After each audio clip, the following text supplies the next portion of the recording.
Hey, just dropping in to say we're now on Patreon. If you want to support the project, head on over to patreon.com/legalistening, where you can unlock some fun bonus content with me, Zach, and some special guests. Thanks so much for all your support.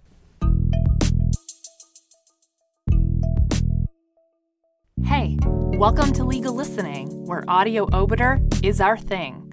We're Carly and Zach, and we're so glad you're here with us today. Okay, welcome to the podcast today. Everyone, we're taking care of the case of the Queen and Creighton, which is a very important case if you want to learn about manslaughter, and more importantly than just that, about what underlying offenses are. So this is one of those fun things that actually I get to talk to my friends about all the time when we talk about murder, because this is where it normally comes up. So you can't have a murder without something happening before, is the way I explain it. So you need to have what's called an underlying offense in order to get to murder. So the normal route for murder, as I'll use, is an assault leads to a murder.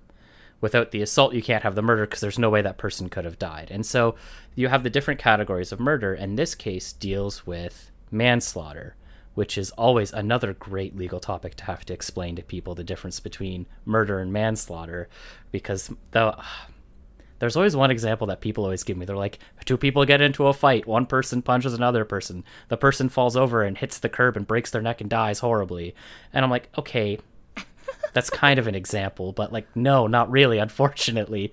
As we like to say in the profession, it depends. Yeah, you're like, this is a Wendy's? Yeah. Yeah. Right? Yeah, you're like, this is a Wendy's. We're not getting into that. Yeah, we're not getting into factual and legal causation here. Yeah. Yeah, it's complicated, and it depends, guys. But it's an important case to know, especially if you want to get into criminal law, because, again, like predicated or offenses that are required or underlying offenses, it's a super important part of the process. And I remember in 1L, we really focused on murder. I don't know about your section, but we were like hyper-focused on murder as like our 1L topic, because it's the big bad one, right? Yeah.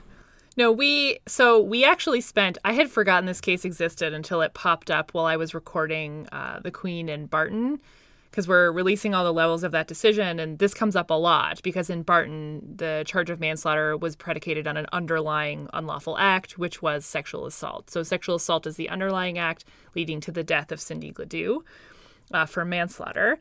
And so as I was reading the case, it kept coming up. So I looked it up, and it's like the second I saw it, I was like, oh, I remember this. We spent a very long time on this because I think generally, as you just said, people can have a really hard time with how this functions under the code in terms of like, well, what's the unlawful underlying act and blah, blah, blah, blah, blah. And like, what's the standard? And I do think that this can be a little confusing. I actually think, if I recall correctly, our 1L criminal law final was this charge under section 222 of the code. I feel like it was a football coach who did something and then somebody died as a result or some such. And it was an underlying act manslaughter charge. So it was the second I was like, do I really remember this? And the second I saw it, it was like completely ingrained in my brain. Yeah. Although you had a much more interesting 1L crim hypothetical than I did. Oh, yeah. Ours was someone let off a stink bomb in Parliament and was like in coach 8 offenses and stuff. And we were all like, we don't remember this. We just studied murder. Oh, wow. Oh, no. Ours was like very sad, but definitely very topical. We definitely had covered. Yeah, it was super comprehensive and all this stuff. But yeah, no, I remember.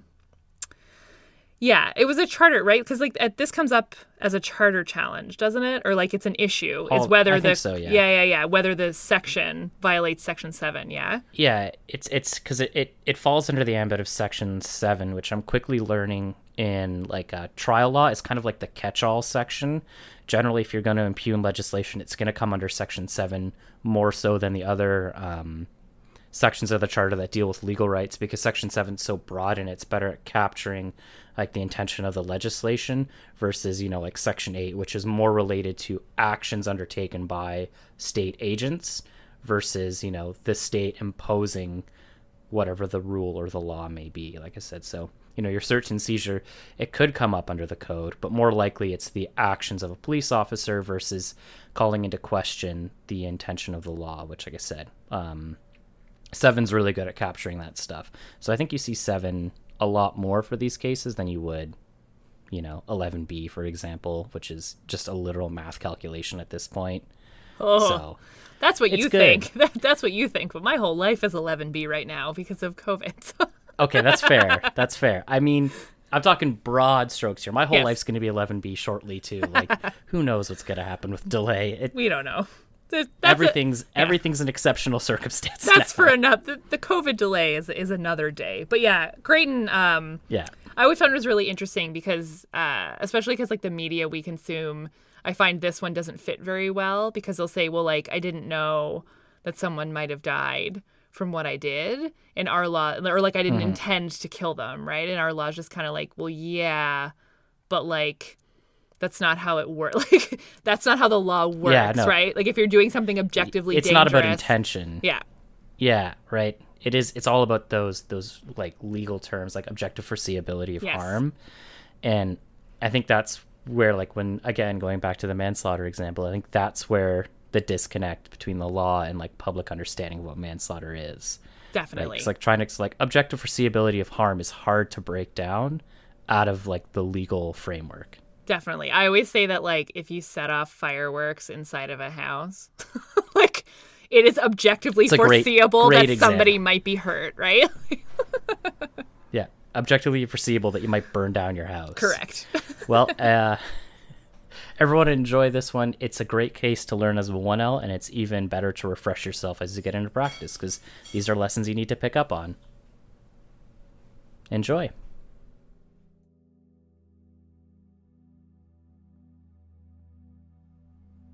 The Queen and Creighton.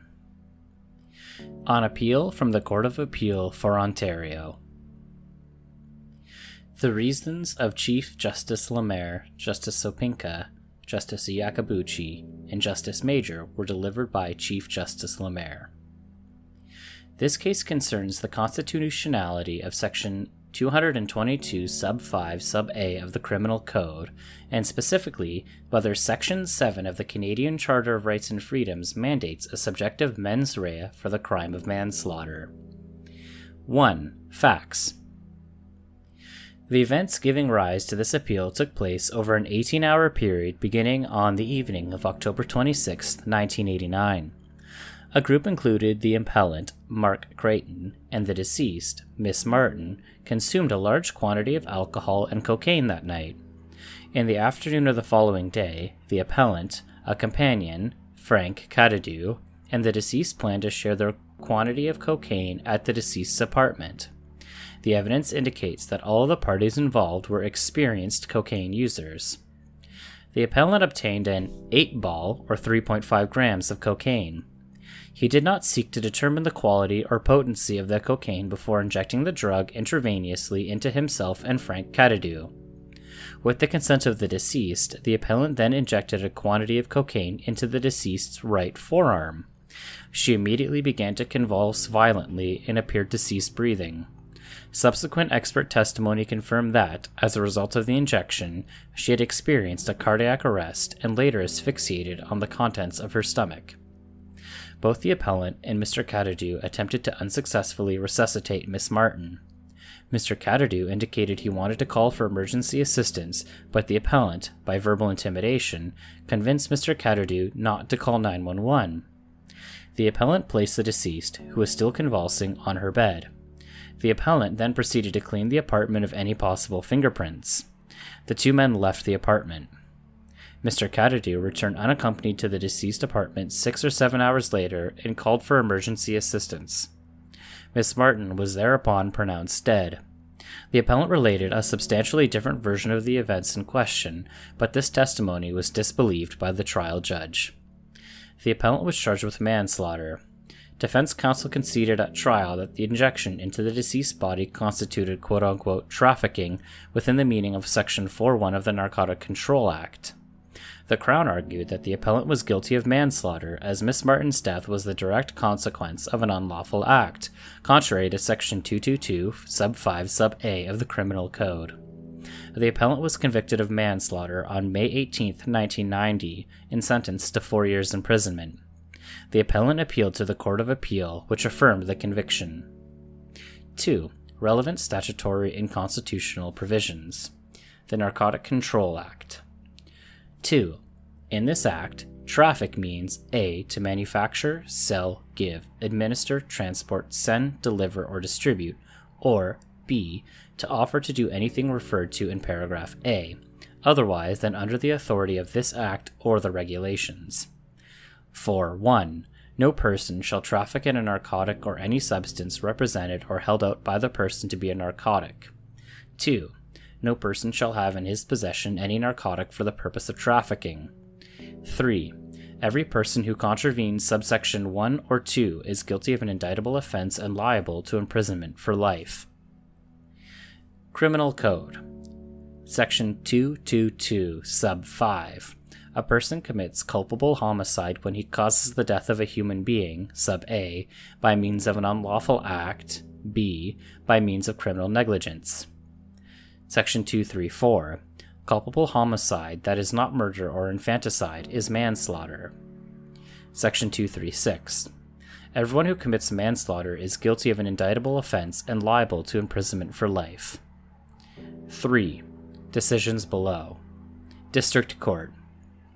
Justice Locke of the District Court relied on Mr. Catadou's version of the events surrounding the death of Miss Martin, despite acknowledging the inherent risk in accepting the testimony of a, quote, confessed drug addict. Justice Locke characterized the burden of the Crown in order to convict an accused of the offense of unlawful manslaughter under Section 222, sub 5, sub A of the Code as the following, quote, the Crown must prove beyond a reasonable doubt, before manslaughter is proven, that the accused, 1. Committed an unlawful act, 2. That the act must be unlawful for a reason other than the negligent manner of its performance, and 3. That the act must be likely to cause harm of more than a trifling nature. End quote. Justice Locke held that the first two branches of the offense had been established by the Crown. The unlawful act in question was trafficking in a narcotic, as set out in Section 4.1 of the Narcotic Control Act, and the cause of death was unrelated to any negligence in performing the unlawful act. With respect to the third branch, he stated, quote, in my respectful view, the dangerousness must be assessed on an objective standard, citing the Queen and Larkin, the Queen and Church, Director of Public Prosecutions in Newbury, the Queen and Le Livre, and the Queen and Tennant, in support of this position. Applying this standard, the trial judge noted the inherent danger of prohibited narcotics such as cocaine and convicted the appellant of unlawful act manslaughter. Justice Locke also went on to find the accused guilty of manslaughter by criminal negligence under Section 222, sub 5, sub B of the Code. In this regard, he observed that the Supreme Court in the Queen and Tutton and the Queen and Waite had evenly divided on whether the mens rea for criminal negligence is to be determined by an objective or subjective test. Justice Locke chose to apply the objective test. In convicting the appellant, he concluded that the appellant knew he was injecting into the deceased a, quote, very dangerous, volatile, lawfully prohibited narcotic, capable of causing death or serious bodily harm, end quote. The appellant was, in the result, found guilty of manslaughter and sentenced to 4 years' imprisonment. Court of Appeal in 1991. Justice Finlayson, as well as Justice Blair and Craver concurring, found that the only issue relating to the appellant's appeal from his conviction which needed to be addressed was, quote, whether the offense of unlawful act manslaughter, as interpreted by the Queen and Church and the Queen and Tennant, is incompatible with Section 7 of the Charter as being contrary to the principles of fundamental justice, end quote. Justice Finlayson concluded that this case did not constitute an appropriate vehicle by which to determine the constitutionality of unlawful act manslaughter. This conclusion was based on the trial judge's findings that the appellant was guilty under both Section 222, sub 5, sub A, and sub B, and that the appellant's foreseeability of harm met a standard well above that required by the case law. In other words, based on the trial judge's findings, the appellant would be convicted under either the objective or the subjective test for the mens rea component of manslaughter. Consequently, Justice Finlayson held that it was unnecessary to decide the validity of the Unlawful Act Manslaughter provision under Section 7 of the Charter, though he noted that the standard the trial judge imposed on himself with regard to criminal negligence, quote, certainly passes scrutiny, end quote. The Court of Appeal thus dismissed the appeal from conviction and additionally declined to interfere with the sentence imposed at trial. Issues. I stated the following constitutional question by an order dated February 11, 1992. Does the common law definition of unlawful act manslaughter contravene Section 7 of the Canadian Charter of Rights and Freedoms? 5. Analysis. A. Constitutionality of Section 222 sub 5 sub A of the Criminal Code. Since the decision of this court in Re BC Motor Vehicle Act, the courts have been, quote, empowered, indeed required, to measure the content of legislation, end quote, against the principles of fundamental justice contained in Section 7 of the Charter, and specifically to ensure that the morally innocent not be punished. In the Queen and Valancourt, I emphasize that the guiding principle underlying the constitutional analysis of the fault in criminal law is that the state cannot punish a person as morally blameworthy unless such blameworthiness has been established. For example, as I stated in Valancourt at page 653, if the purpose of a crime is to punish a person for theft, the elements of that crime must include proof beyond a reasonable doubt of dishonesty. In Valancourt, I emphasize that the hallmark of murder is that there must be some special mental element with respect to death which gives rise to the moral blameworthiness, which justifies the stigma and sentence attached to a murder conviction. As I said at page 654, quote, murder is distinguished from manslaughter only by the mental element with respect to the death. It is thus clear that there must be some special mental element with respect to the death before a culpable homicide can be treated as a murder. That special mental element gives rise to the moral blameworthiness which justifies the stigma and sentence attached to a murder conviction. I am presently of the view that it is a principle of fundamental justice that a conviction for murder cannot rest on anything less than proof beyond a reasonable doubt of subjective foresight. In Tutton, at pages 1434-35, I expressly left open the question of what the principles of fundamental justice require as regards the fault requirement for manslaughter. It is now well established that there is a group of offenses, albeit a small group, that require a subjectively determined culpable mental state in relation to the prohibited result. As I said in Valancourt at page 653, quote, but whatever the minimum mens rea for the act or the result may be, there are, though very few in number, certain crimes where, because of the special nature of the stigma attached to a conviction, therefore, or the available penalties, the principles of fundamental justice require a mens rea reflecting the particular nature of that crime. Subsequent decisions of this court, notably the Queen in Hundal, and the Queen in De Sousa, make it clear that there is no general constitutional principle requiring subjective foresight for criminal offenses. In other words, an objective fault requirement is constitutionally sufficient for a broad range of offenses other than those falling within the relatively small group of offenses alluded to in Valancourt. The only basis upon which subjective foresight of death or the risk of death could be found to be constitutionally required in the case of unlawful act manslaughter, therefore, would be to find that the offense is one of those crimes for which, quote, because of the special nature of the stigma attached to a conviction, therefore, or the available penalties, the principles of fundamental justice require a mens rea reflecting the particular nature of that crime, end quote. There are two main branches to the analysis of social stigma. First, the court must look to the conduct being punished to determine if it is of sufficient gravity to import significant moral opprobrium on the individual found guilty of engaging in such conduct. In the case of manslaughter under Section 222 sub 5 sub A, the conduct in question consists of killing someone as a consequence of committing an unlawful act. In this respect, there may well be no difference between the actus reus of manslaughter and that of murder. Arguably, both give rise to the stigma of being labeled by the state and the community as responsible for the wrongful death of another.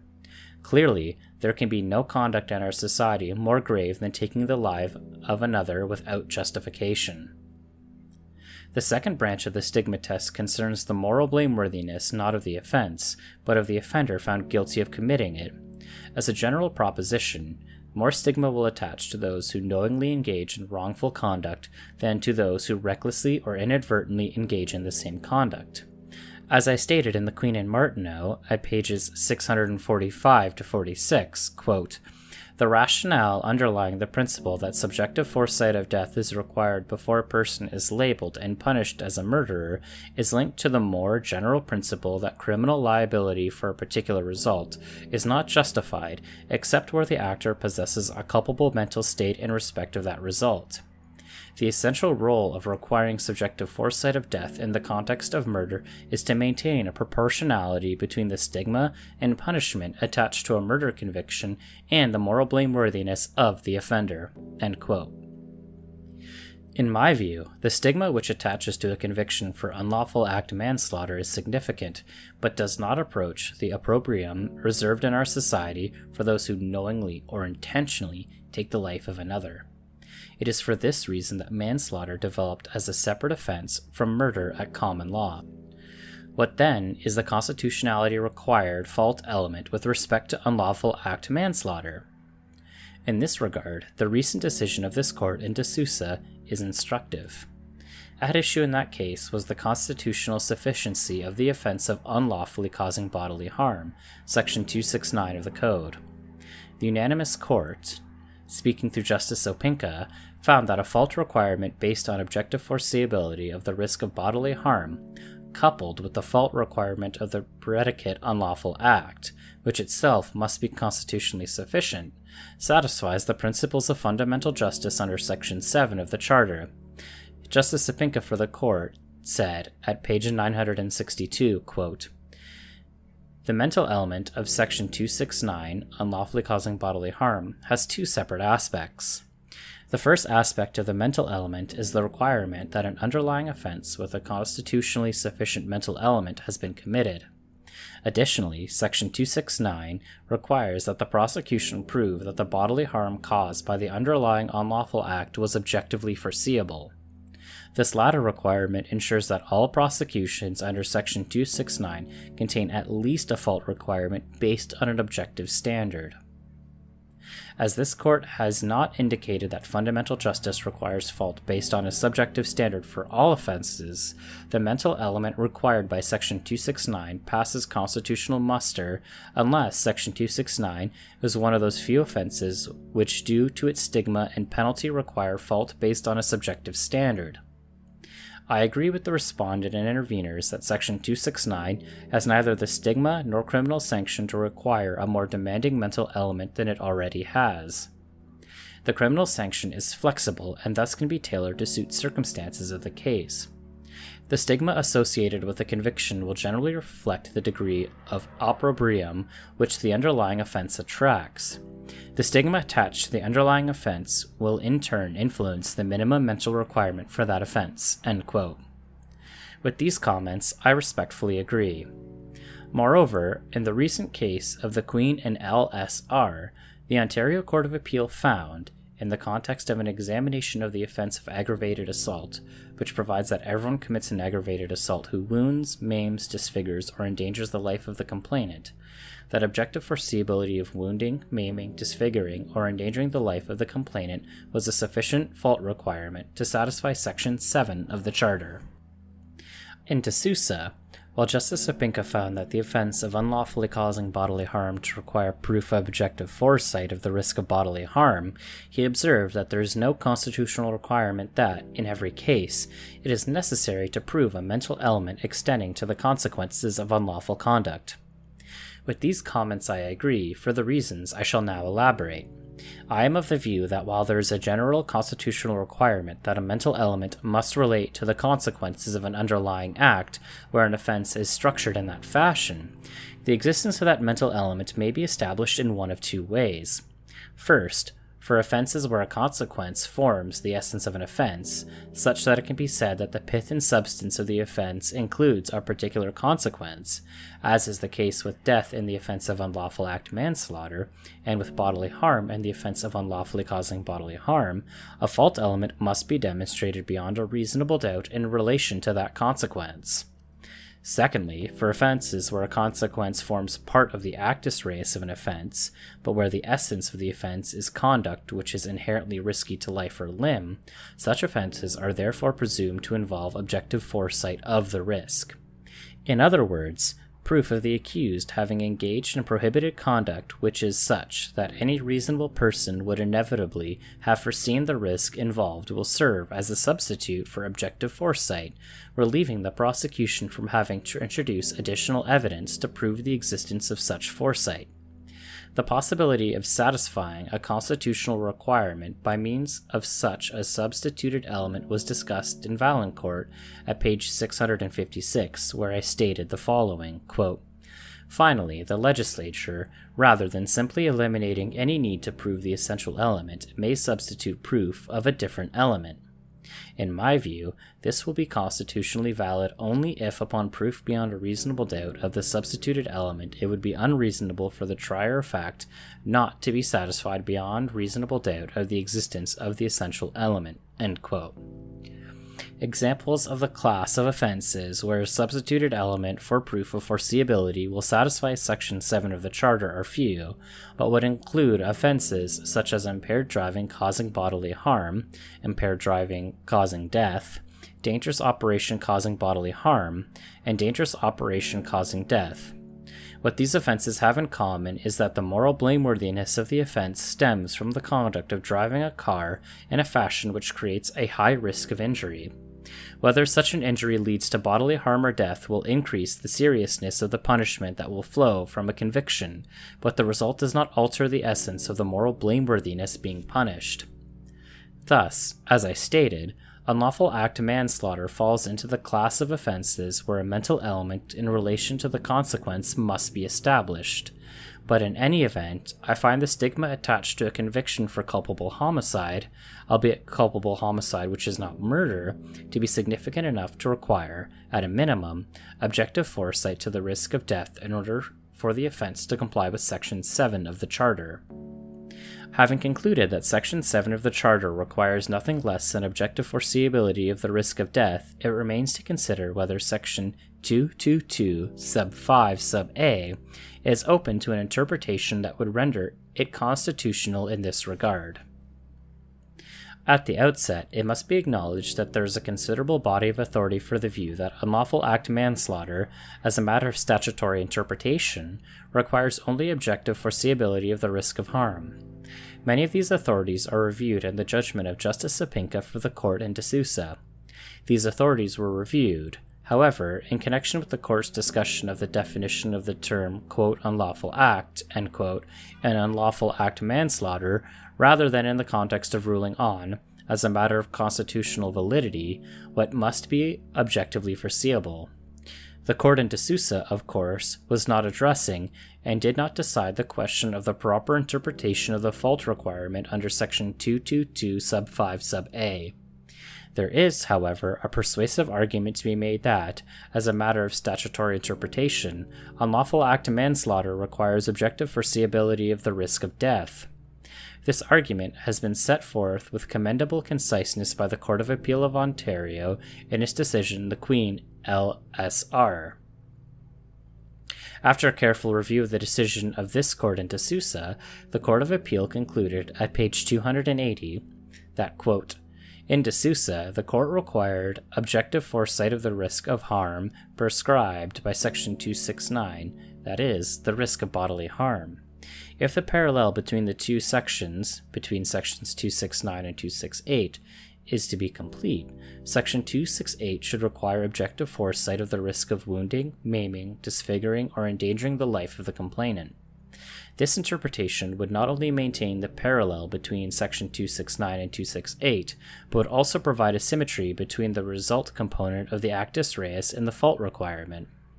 This balance is consistent with the general criminal law principles of statutory interpretation, which relate the fault inquiry to the elements of the actus reus provided in the statutory definition of the crime. An interpretation which directs the fault inquiry to the harmful result component of the actus reus would also make it easier to explain the essential elements of the offense to the jury. The jury would be told that they must determine whether one of the results enumerated in Section 268 was caused by the assault, and whether a reasonable person would inevitably have realized that the assault would subject another to the risk of one of those enumerated results. Both inquiries are key to the words of Section 268. End quote. While it is not necessary for me to endorse the reasoning of the Ontario Court of Appeal in the Queen and LSR, given that the case was concerned with the interpretation of the offense of aggravated assault, the logic of De Sousa and the Queen and LSR make it plain that Section 222 sub 5 sub a of the Code is open to the interpretation that objective foreseeability of death is required by virtue of the section. I say this fully recognizing that many decisions, some of which are reviewed in De Sousa, have interpreted this section as requiring only objective foresight of the risk of some harm. However, in light of the constitutional imperative, the wording of the section, and the reasoning employed by this court in De Sousa and the Ontario Court of Appeal in the Queen and LSR, I have no hesitation in concluding that the section is open to an interpretation that would render it constitutional. Therefore, in accordance with the requirements of Section 7 of the Charter, the proper interpretation of unlawful act manslaughter under Section 222 sub 5 sub a of the Code requires the Crown prove beyond a reasonable doubt a. that the accused has committed an unlawful act which caused the death of the deceased, b. that the unlawful act must be one that is objectively dangerous, i.e., in the sense that a reasonable person would realize that it gives rise to a risk of harm. C. That the fault requirement of the predicate offense, which cannot extend to offenses of absolute liability, was in existence. And D. That a reasonable person in the circumstances of the accused would foresee the unlawful act giving rise to a risk of death. The second element of unlawful act manslaughter involves the determination, as a question of law, of whether the predicate unlawful act is objectively dangerous. The fourth element, however, asks the trier of fact to place the reasonable person in the circumstances of the accused in order to determine whether the risk of death created by the unlawful act was objectively foreseeable by the accused. I shall now turn to elaborating the test to be applied wherever such an objective determination of fault is required in criminal law. B. The objective test. An accused can only be held to the standard of a reasonable person if the accused was capable, in the circumstances of the offense, of attaining that standard. Consequently, in determining whether a reasonable person in the circumstances of the accused would have foreseen the risk of death arising from the unlawful act, the trier of fact must pay particular attention to any human frailties which might have rendered the accused incapable of having foreseen what the reasonable person would have foreseen. If the criminal law were to judge every accused by the inflexible standard of the monolithic quote-unquote reasonable person, even where the accused could not possibly have attained that standard, the result, as Stewart notes, would be quote-unquote absolute responsibility for such persons. H.L.A. Hart advanced a similar argument in Negligence, Mens Rea, and Criminal Responsibility in Punishment and Responsibility at page 154, quote, "If our conditions of liability are invariant and not flexible, i.e., if they are not adjusted to the capacities of the accused, then some individuals will be held liable for negligence, though they could not have helped to their failure to comply with this standard." End quote. This principle of culpability was elaborated further by E. Frunkman in Recklessness and the Limits of Mens Rea Beyond Orthodox Subjectivism at page 446, quote, "It is essential, if criminal responsibility is to rest on fault, that the culpability of the accused inadvertence does not depend entirely upon what a reasonable person would be expected to foresee in the circumstances. The accused must have the capacities and the abilities that are necessary to enable him to foresee what a reasonable person would foresee. Although the jury may presume the accused's capacities and abilities as an evidentiary matter, the burden of proof lies on the prosecution, and the accused will always be entitled to attempt to persuade the jury otherwise." End quote. The Crown bears the burden of proving beyond a reasonable doubt that a reasonable person in the context of the offense would have foreseen the risk of death created by his or her conduct. As I explain in more detail in The Queen and Gossett, released this same day, the reasonable person will be invested with any enhanced foresight the accused may have enjoyed by virtue of his or her membership in a group with special experience or knowledge relating to the conduct giving rise to the offense. For example, in Gossett, the accused police officer's experience and training in the handling of firearms is relevant to the standard of care under Section 86 sub 2 of the Criminal Code concerning the careless use of firearms. In the present case, the reasonable person should be deemed to possess Mr. Creighton's considerable experience in drug use. Once the Crown has established beyond a reasonable doubt that this reasonable person in the context of the offense would have foreseen the risk of death created by his or her conduct, the focus of the investigation must shift to the question of whether a reasonable person in the position of the accused would have been capable of foreseeing such a risk. The objective test cannot, to reiterate, relieve the accused of criminal liability simply because he or she did not, in fact, foresee creating the risk of death. I wish to reiterate that the standard of care remains uniform and unchanging irrespective of the particular accused. The prosecution must demonstrate a marked departure from the standard of a reasonable person. Rather, it is in the determination of what is reasonable that the skill and expertise of the accused may be considered. The objective test can be best understood when stated as a quote-unquote checklist for the trier of fact to apply to the accused's conduct in a particular case. Where the accused is charged with the offense of unlawful act manslaughter, the trier of fact must ask 1. Would a reasonable person in the same circumstances have been aware that the likely consequences of his or her unlawful conduct would create the risk of death? This question provides the threshold to the objective test. If the answer to this question is no, then the accused must be acquitted. If the answer is yes, however, the trier of fact must then ask 2. Was the accused unaware, A, because he or she did not turn his or her mind to the consequences of the conduct and thus the risk of death likely to result, or B, because he or she lacked the capacity to turn his or her mind to the consequences of the conduct and thus to the risk of death likely to result due to human frailties? If the answer is A, the accused must be convicted, since the criminal law cannot allow the absence of actual awareness to be an excuse to criminal liability. An important distinction must be maintained within the objective test between the capacity to decide to turn one's mind to a risk and the decision not to turn one's mind to it. As Colvin, Principles of Criminal Law, notes at page 155, quote, as long as attention is directed to the individual's own capabilities, a judgment of fault can be made on the ground that there was a fair opportunity to have recognized the risks and harms of conduct, end quote. A key element of the objective test is that of the control an accused could have exercised over the frailty which rendered him or her incapable of acting as the reasonable person would have in the same circumstances. The notion of control is related to that of moral responsibility. If one is able to act prudently and not endanger the life of others, one will be held liable for failing to do so.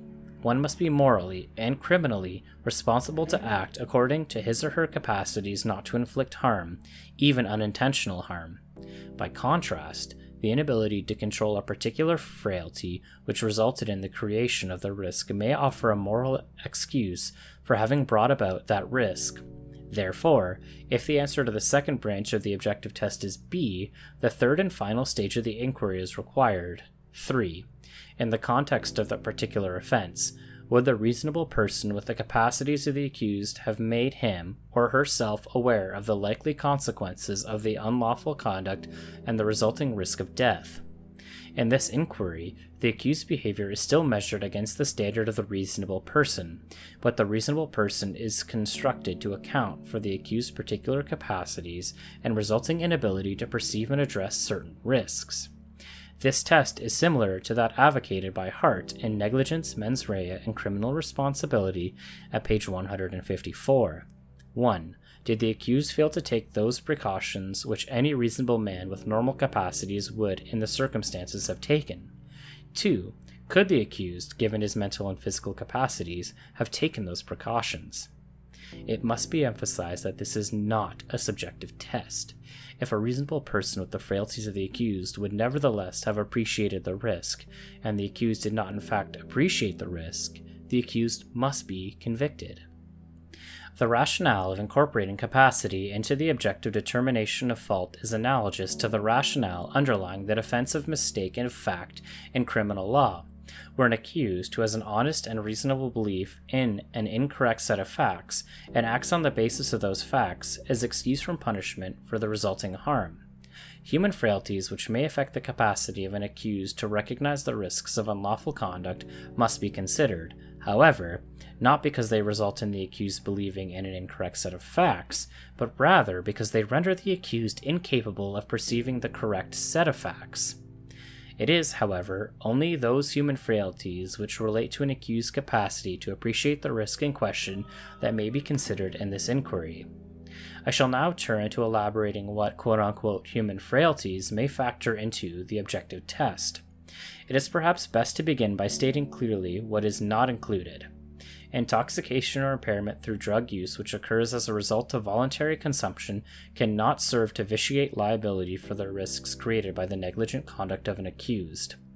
Additionally, a sudden and temporary incapacity to appreciate risk due to exigent circumstances, an emergency which diverts one's attention from an activity, for example, is not properly considered under the third part of the test, but may well result in an acquittal under the first part of the test, that is, would a reasonable person's attention in the same circumstances of the accused have been diverted from that activity. Human frailties encompass personal characteristics habitually affecting an accused's awareness of the circumstances which create risk. Such characteristics must be relevant to the ability to perceive the particular risk. For example, while illiteracy may excuse the failure to take care with a hazardous substance identifiable only by a label, as the accused may be unable, in this case, to apprehend the relevant facts, illiteracy may not be relevant to the failure to take care with a firearm. This attention to the context of the offense and the nature of the activity is explored in greater detail below. It should be emphasized that the relevant characteristics must be traits which the accused could not control or otherwise manage in the circumstances. For example, while a person with cataracts cannot be faulted for having reduced vision, he or she may be expected to avoid activity in which that limitation will either create risk or render him or her unable to manage risk which is inherent in an activity. For example, driving. The reasonable person is expected to compensate for his or her frailties to the extent he or she is conscious of them and able to do so. This general discussion is not intended to set out an exhaustive definition, but rather to lay the groundwork for examining the different factual contexts which may arise. Two central criteria in this regard are 1. The gravity of the offense, and 2. The inherent purposefulness of the conduct involved. With respect to the gravity of the offense, there may be a significant gulf between the neglecting to safely store a bottle containing a prescription drug and the neglecting to unload a firearm and return it to its cabinet. In these different contexts, the behavior of the reasonable person who possesses all of the accused limitations may be very different, and therefore the answer to the third question regarding the ability of an accused to control or compensate for his or her frailties may be different as well. The purposefulness of the conduct involved has also been isolated as a factor to be considered in applying such a test by Tony Pickard in Culpable Mistakes and Rape, relating mens rea to the crime. Pickard refers, at page 76, to the accused's ability to isolate and analyze the, quote, legally relevant transaction, end quote, and notes at page 81 that some activities, quote, provide no specific moment, no specific act, not even a specific question to focus the actor's mind on the need for care, end quote. Where the activity is highly purposeful and involves a limited number of inquiries and decisions to be made before acting, the reasonable person with the accused makeup will be held to a higher standard. Put another way, frailties which create a general inability to recognize and appreciate risk will not necessarily exonerate the accused in the context of particular discrete acts. If the activity is ongoing and involves many stimuli, it may well be impossible for the reasonable person with the accused frailties to isolate the legally relevant items of information. Consider the following example. Y has had a very little education. Y's friend asks him to help clean out a basement. It turns out that a jar in the basement contains nitroglycerin and is clearly labeled as such. Y reads the label, but the words mean nothing to him. Y transports the jar in the back of his pickup truck and then leaves the truck after stopping at a store. The jar explodes and a passerby is killed. In this circumstance, the reasonable person would have known not to transport the jar as Y did, so Y fails the first part of the test. However, we should consider that Y's level of education may make comparing him to the fully educated, reasonable person unfair. Thus, the trier fact should consider a reasonable person of Y's education level. The inquiry for the trier fact becomes, would a reasonable person with Y's education have been aware of a risk and taken steps to avoid the harm? There is nothing in the activity of cleaning out a basement that would alert Y to any particular risk inherent in the activity. Similarly, there are a number of activities Y carries out, so it cannot be said that there was only one legally relevant transaction which should have focused Y's mind on the possibility of risk. In this circumstance, then, the trier fact may well find that it was reasonable for Y, given his education, not to be aware of the risk he created. A slight change of the facts illustrates the requirement that the frailty be one that the accused cannot control, and need to attend to the context of the offense. While cleaning out a basement would not put the reasonable person on notice, but the label, which means nothing to Y, would, what if Y were a courier picking up a package from a large laboratory that, to Y's knowledge, manufactures only explosives? The trier fact could properly expect Y to have recognized his frailty as relevant to the transaction in question and to have asked someone at the lab about transportation safeguards. The reasonable person, even with Y's education, would recognize the risks inherent in such a situation. Thus, the overlap between the responsibility to recognize one's limitations and the focus on the inherent risk and purposefulness of the conduct indicates that Y might be well held to have been at fault in the circumstances, even though he did not in fact recognize a risk. The capacity of the accused in the context of criminal prosecutions will be relevant wherever the Crown must establish what a reasonable person in the circumstances of the offense would have perceived. In the case of unlawful act manslaughter, the objective test must be applied in assessing the foreseeability of the risk from the unlawful act in question, but may also be relevant in establishing the requisite fault for the predicate unlawful act, as in the case in the Queen and Gossett.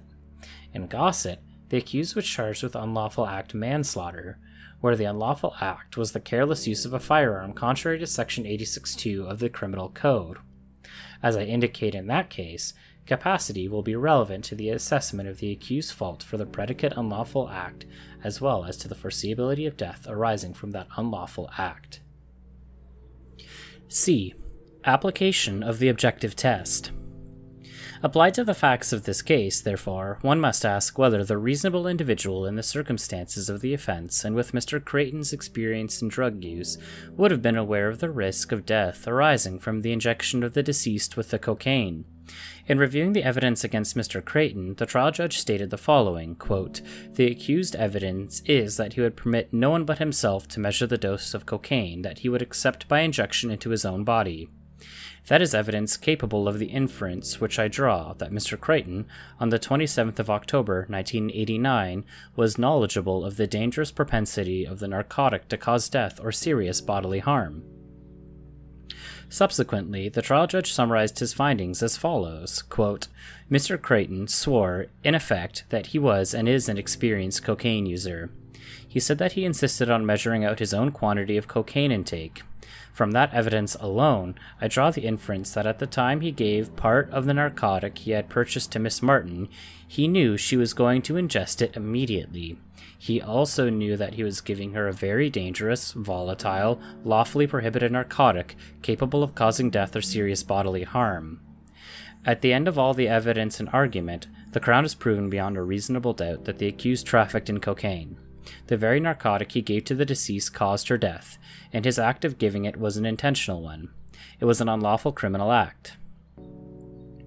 There existed on the record proof beyond a reasonable doubt that in the circumstances of giving it to her, he was criminally negligent. That is so because at the time he gave it, he was an experienced, knowledgeable person and well aware of cocaine's dangerous properties. Of equal significance, he, at the time that he gave it to her, knew that she was already holding within her body a substantial amount of the same narcotic. Possessed of that knowledge, he was criminally negligent in giving it to her in the first place, and further criminally negligent in failing to consider the quantity, I find, he placed in the spoon that was used to inject her, and the strength it probably would have had upon her." End quote. Given the lethal nature of the narcotic in question and the fashion in which it was administered, the familiarity of the accused with the drug and its dangerous properties, the trial judge concluded that the accused foresaw the risk of death or serious bodily harm in injecting the deceased with cocaine.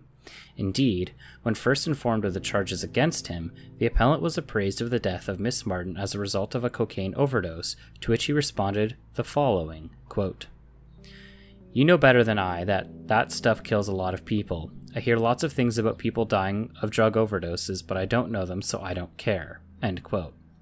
Since the accused was aware of the risk of death resulting from the unlawful act of trafficking, it is not necessary to proceed to the second or third branch of the objective test. In instructing himself on the law with respect to unlawful act manslaughter, the trial judge, with respect, erred in adopting the standard of objective foreseeability contained in the earlier line of cases which referred to, quote, "the risk of some harm, albeit not serious harm," end quote. However, whether or not a reasonable person in the circumstances of the appellant would have foreseen a risk of death as opposed to merely a risk of harm arising from the unlawful act is an inquiry that is made unnecessary given the finding above that the appellant actually did appreciate the risk of death resulting from his injection of the cocaine into the deceased. Therefore, with respect to the test for determining if a new trial is required under Section 686 sub 1 sub b sub 3 of the Code, I conclude that, although the learned trial judge erred in law in not expressly considering the capacity of the appellant to appreciate the risk resulting from his conduct, and in instructing himself on the proper test for assessing foreseeability under Section 222 sub 5 sub a of the Code, it is clear from his findings that had he instructed himself properly, he would have necessarily arrived at the same verdict. Therefore, I find that, despite the trial judge's error, there is no substantial wrong or miscarriage of justice which would require a new trial. D. Can the conviction be supported on the alternative basis of criminal negligence? In addition to convicting the appellant for unlawful act manslaughter under Section 222 sub 5 sub a of the Code, the trial judge also convicted the appellant of manslaughter by criminal negligence under Section 222 sub 5 sub b on the theory that the unlawful act in question itself constituted criminally negligent conduct. The appellant also contends that Section 7 of the Charter requires that manslaughter by criminal negligence and unlawful act manslaughter be interpreted as having equivalent standards of fault. In light of the finding that the conviction of the appellant under Section 222 sub 5 sub a was proper and constitutional, it is unnecessary to deal with the appellant's submissions regarding the alternative ground for the conviction under Section 222 sub 5 sub b. Although the appellant was charged with manslaughter without distinguishing between its two branches under Section 222 sub 5 a and b, manslaughter by criminal negligence was not a significant basis of the Crown's case against the appellant at trial. Finally, as no constitutional question was stated with regards to Section 222 sub 5 sub b, none of the Provincial Attorney General has had an opportunity to intervene in the case to address the fault standard of this branch of manslaughter. These factors lead me to conclude that this case is an inappropriate one for a detailed consideration of the offense of manslaughter by criminal negligence. 4. Disposition. I would answer the constitutional question as follows. Question. Does the common law definition of unlawful act manslaughter contravene Section 7 of the Canadian Charter of Rights and Freedoms? Answer. No. For the reasons stated above, the appeal is dismissed and the appellant's conviction is confirmed.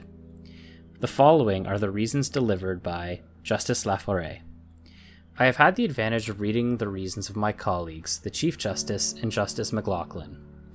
This case has caused me difficulty because both sets of reasons take a view of the law that I have in the past resisted. I could decide this particular case, as did the Ontario Court of Appeal, on the basis that the accused had subjective foresight of the consequences of his act. but in view of the division of opinion in the court and the fact that the Queen in Gosset and the Queen in Naglick, issued concurrently, pose related problems, I find it necessary to express my views on the issues that divide my colleagues. I start with the fact that both at the constitutional level and in the interpretation of offenses, I favor where practicable the adoption of subjective rather than objective mens rea. See, for example, my concurrence with Justice Wilson in the Queen in Tutton, a case dealing with manslaughter by criminal negligence which my colleagues find it unnecessary to deal with in the present case. Nonetheless, I have been sensitive to the broad divide between true criminal offenses and offenses that are regulatory or have a regulatory base. In consequence, I accept that Parliament can and sometimes does require only an objective standard of mens rea for offences intended to regulate a particular form of activity. See the Queen in Hundal, where I restricted my concurrence with Justice Corey on that basis.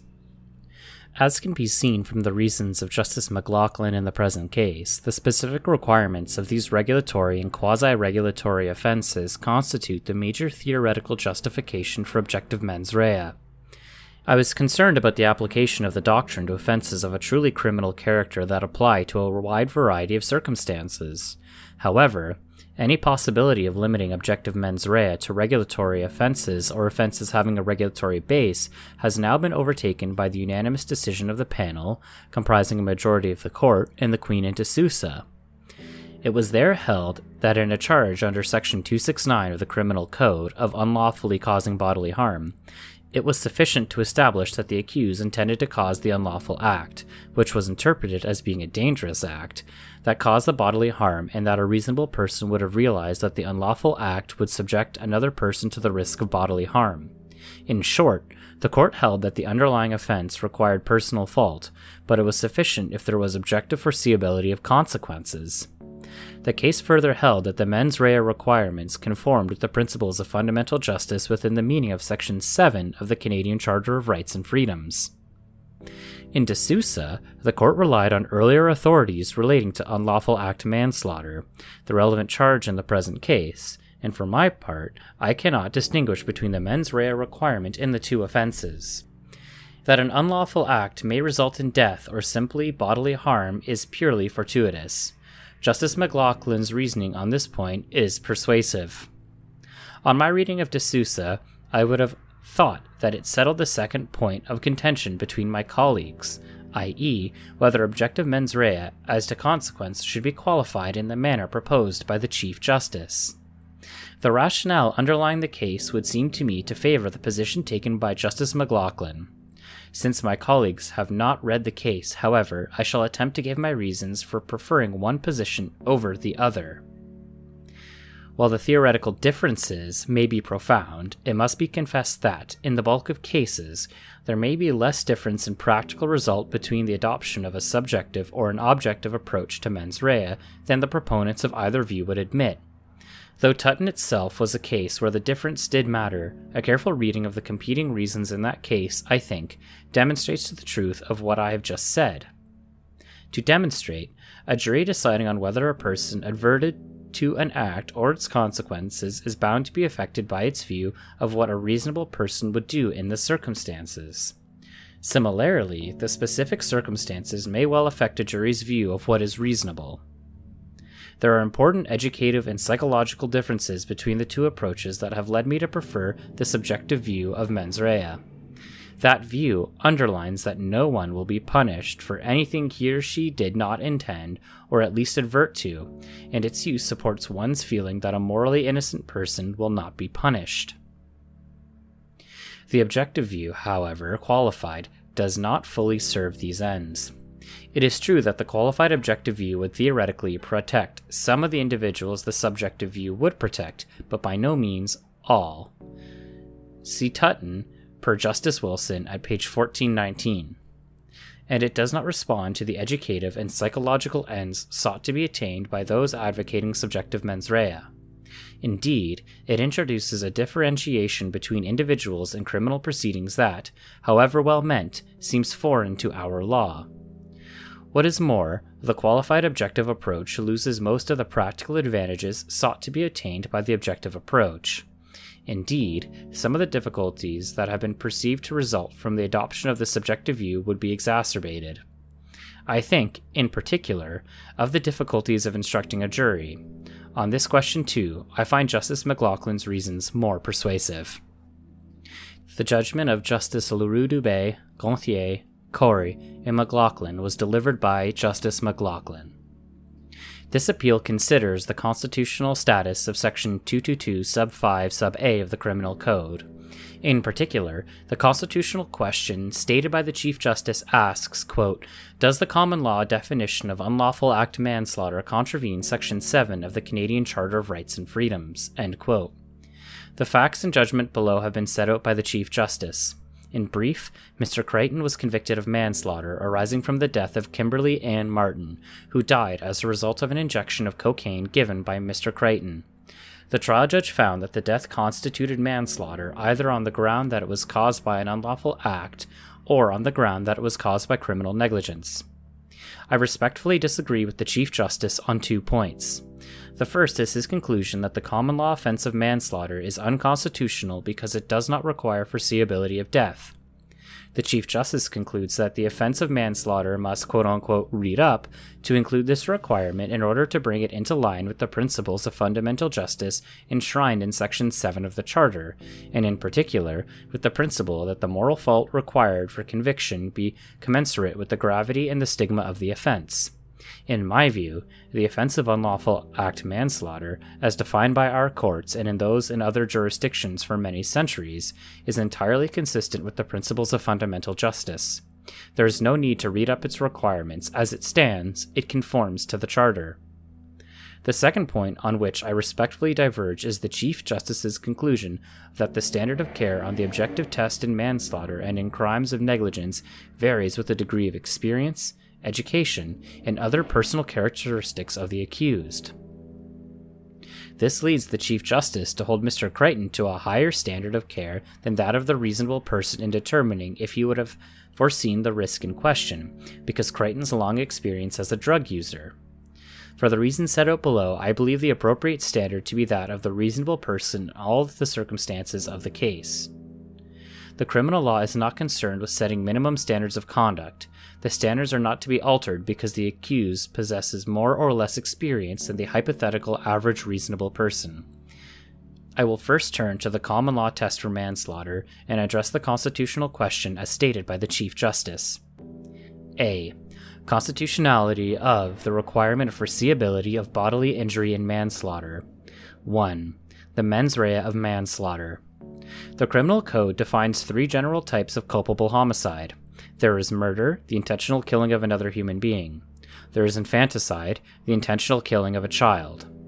All other culpable homicides fall into the residual category of manslaughter. Manslaughter is a crime of venerable lineage. It covers a wide variety of circumstances. 2 requirements are constant. 1. Conduct causing the death of another person. And 2. Fault short of intention to kill. That fault may consist either in committing another unlawful act which causes the death or in criminal negligence. The common law classification of manslaughter is reflected in the definition of culpable homicide in Section 222 sub 5 of the Criminal Code. Section 222 sub 5. A person meets culpable homicide when he causes the death of a human being, A. by means of an unlawful act, B. by means of criminal negligence. The structure of the offense of manslaughter depends on a predicate offense of an unlawful act or criminal negligence, coupled with a homicide. It is now settled that the fact that an offense depends on a predicate offense does not render it unconstitutional, provided that the predicate offense involves a dangerous act, is not an offense of absolute liability, and is not unconstitutional. But a further objection is raised in this case. It is said that the offense of manslaughter is unconstitutional because it requires only foreseeability of the risk of bodily harm and not foreseeability of death, and that the trial judge erred in requiring only foreseeability of bodily harm. The case established that in addition to the actus reus and mens rea associated with the underlying act, all that is required to support a manslaughter conviction is reasonable foreseeability of the risk of bodily harm. While Section 222 sub 5 sub a does not expressly require foreseeable bodily harm, it has been so interpreted. See the Queen and D'Souza. The unlawful act must be objectively dangerous, that is likely to injure another person. The law of unlawful act manslaughter has not, however, gone so far as to require foreseeability of death. The same is true for manslaughter predicated on criminal negligence. While criminal negligence requires a marked departure from the standards of a reasonable person in all the circumstances, it does not require foreseeability of death. Certain early authorities suggest that foreseeability of the risk of bodily harm is not required for manslaughter. Blackstone wrote that, quote, when an involuntary killing happens in consequence of an unlawful act, if no more was intended than a mere trespass, it will only amount to manslaughter. End quote. Others disagreed. Stephan, the author of the Canadian Criminal Code, defined manslaughter as quote-unquote unlawful homicide, which in turn he defined as requiring, at a minimum, that the act was, quote, likely to cause death or bodily harm, end quote. In more recent times, the prevailing view has been that the foreseeability of bodily harm is required for manslaughter. In England, as it was said in the Queen and Larkin, that the act must be a, quote, dangerous act, that is, an act which is likely to injure another person, end quote. In the Queen and Tennant, the Ontario Court of Appeal stated that the unlawful act must be, quote, such as any reasonable person would inevitably realize must subject another to the risk of, at least, some harm, albeit not serious harm, end quote. Similarly, in the Queen and Adkins, Justice Hutcheon wrote, quote, the unlawful act was such as any reasonable person would inevitably realize must subject another to the risk of at least some harm, end quote. This court in the Queen and D'Souza confirmed that a conviction for manslaughter requires that the risk of bodily harm have been foreseeable. After referring to the statement in Larkin that a quote-unquote dangerous act is required, Justice Sopinka stated that English authority had consistently held that the underlying unlawful act required for manslaughter requires, quote, proof that the unlawful act was likely to injure another person, or in other words, put the bodily integrity of others at risk, end quote. Moreover, the harm must be more than trivial or transitory. The test set out by Justice Sopinka for the unlawful act required by Section 269 of the Criminal Code is equally applicable to manslaughter. Quote, the test is one of objective foresight of bodily harm for all underlying offenses. The act must be both unlawful, as described above, and one that is likely to subject another person to danger of harm or injury. This bodily harm must be more than a merely trivial or transitory in nature, and will, in most cases, involve an act of violence done deliberately to another person. In interpreting what constitutes an objectively dangerous act, the court should strive to avoid attaching penal sanctions to mere inadvertence. The contention that no dangerousness requirement is required if the unlawful act is criminal should be rejected. So the test for mens rea of unlawful act manslaughter in Canada, as in the United Kingdom, is, in addition to the mens rea of the underlying offense, objective foreseeability of the risk of bodily harm, which is neither trivial nor transitory in the context of a dangerous act. Foreseeability of the risk of death is not required. The question is whether this test violates the principles of fundamental justice under Section 7 of the Charter. 2. Constitutionality of the quote-unquote foresight of bodily harm test for manslaughter. Before venturing on analysis, I think it appropriate to introduce a note of caution. We are here concerned with a common law offense virtually as old as our system of criminal law. It has been applied in innumerable cases around the world, and it has been honed and refined over the centuries. Because of its residual nature, it may lack the logical symmetry of more modern statutory offenses, but it has stood the practical test of time. Could all this be the case, one asks, if the law violates our fundamental notions of justice, themselves grounded in the history of the common law? Perhaps. Nevertheless, it must be with considerable caution that a 20th century court approaches the invitation which has been put before us to strike out, or alternatively, rewrite the offense of manslaughter on the ground that it is necessary to bring the law into conformity with the principles of fundamental justice. As I read the reasons of the Chief Justice, his conclusion that the offense of manslaughter as it stands is unconstitutional rests on two main concerns. First, it is his view that the gravity or seriousness of the offense of manslaughter, and in particular the stigma attaches to it, requires a minimum mens rea of foreseeability of death. Second, considerations of symmetry between the element of mental fault and the consequences of the offense mandate this conclusion. I will deal with each concern in turn. A. Gravity of the offense. A number of concepts fall under this head. 3 of them figure among the 4 factors relevant to determining the constitutionality of a mens rea requirement, as set out by this court in the Queen and Martineau. 1. The stigma attached to the offense and the available penalties requiring a mens rea reflecting the particular nature of the crime. 2. Whether the punishment is proportionate to the moral blameworthiness of the offender. And 3. The idea that those causing harm intentionally must be punished more severely than those causing harm unintentionally. The Chief Justice in his reasons places considerable emphasis on the first factor of stigma. He argues that, quote, there may be no difference between the actus reus of manslaughter and that of murder. Arguably, both give rise to the stigma of being labeled by the state and the community as responsible for the wrongful death of another, end quote. But later in his reasons, he concedes that, quote, the stigma which attaches to a conviction for unlawful act manslaughter, while significant, does not approach the opprobrium reserved in our society for those knowingly or intentionally taking the life of another, end quote. The Chief Justice goes on to observe that, quote, it is for this reason that manslaughter developed as a separate offense from murder at common law, end quote. Nevertheless, in the end, the Chief Justice concludes that the quote-unquote constitutional imperative, taken with other factors, requires a minimum mens rea of foreseeability of the risk of death, suggesting that stigma may remain an important factor in his reasoning. To the extent that stigma is relied on as requiring foreseeability of the risk of death in the offense of manslaughter, I find it unconvincing. The most important feature of the stigma of manslaughter is the stigma which is not attached to it. The criminal code confines manslaughter to non-intentional homicide. A person convicted of manslaughter is not a murderer. He or she did not intend to kill someone. A person has been killed through the fault of another, and that is always serious.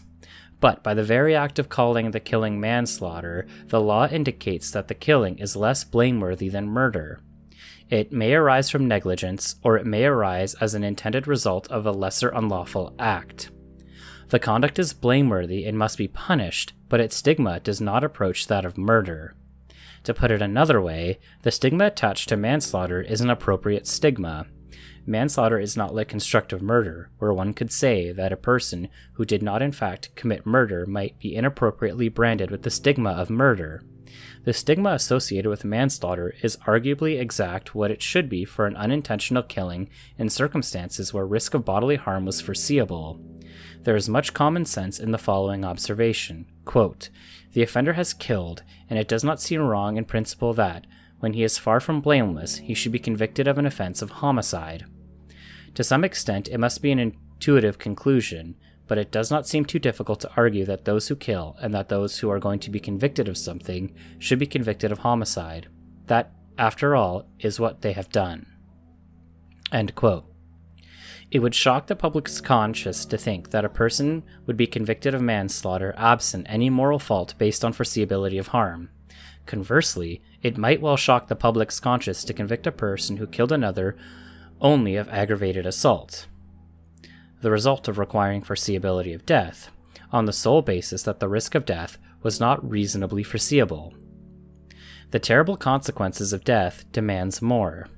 In short, the mens rea requirement, which the common law has adopted, foreseeability of harm, is entirely appropriate to the stigma associated with the offense of manslaughter. To change the mens rea requirement would be to risk the very disparity between mens rea and stigma of which the appellant complains. I come then to the second factor mentioned in Martineau, the relationship between the punishment for the offense and the mens rea requirement. Here again, the offense of manslaughter stands in sharp contrast to the offense of murder. Murder entails a mandatory life sentence. Manslaughter carries with it no minimum sentence. This is appropriate. Because manslaughter can occur in a wide variety of circumstances, the penalties must be flexible. An unintentional killing while committing a minor offense, for example, properly attracts a much lighter sentence than an unintentional killing where the circumstances indicate an awareness of risk of death just short of what it would be required to infer the intent required for murder. The point is, the sentence can be and is tailored to suit the degree of moral fault of the offender.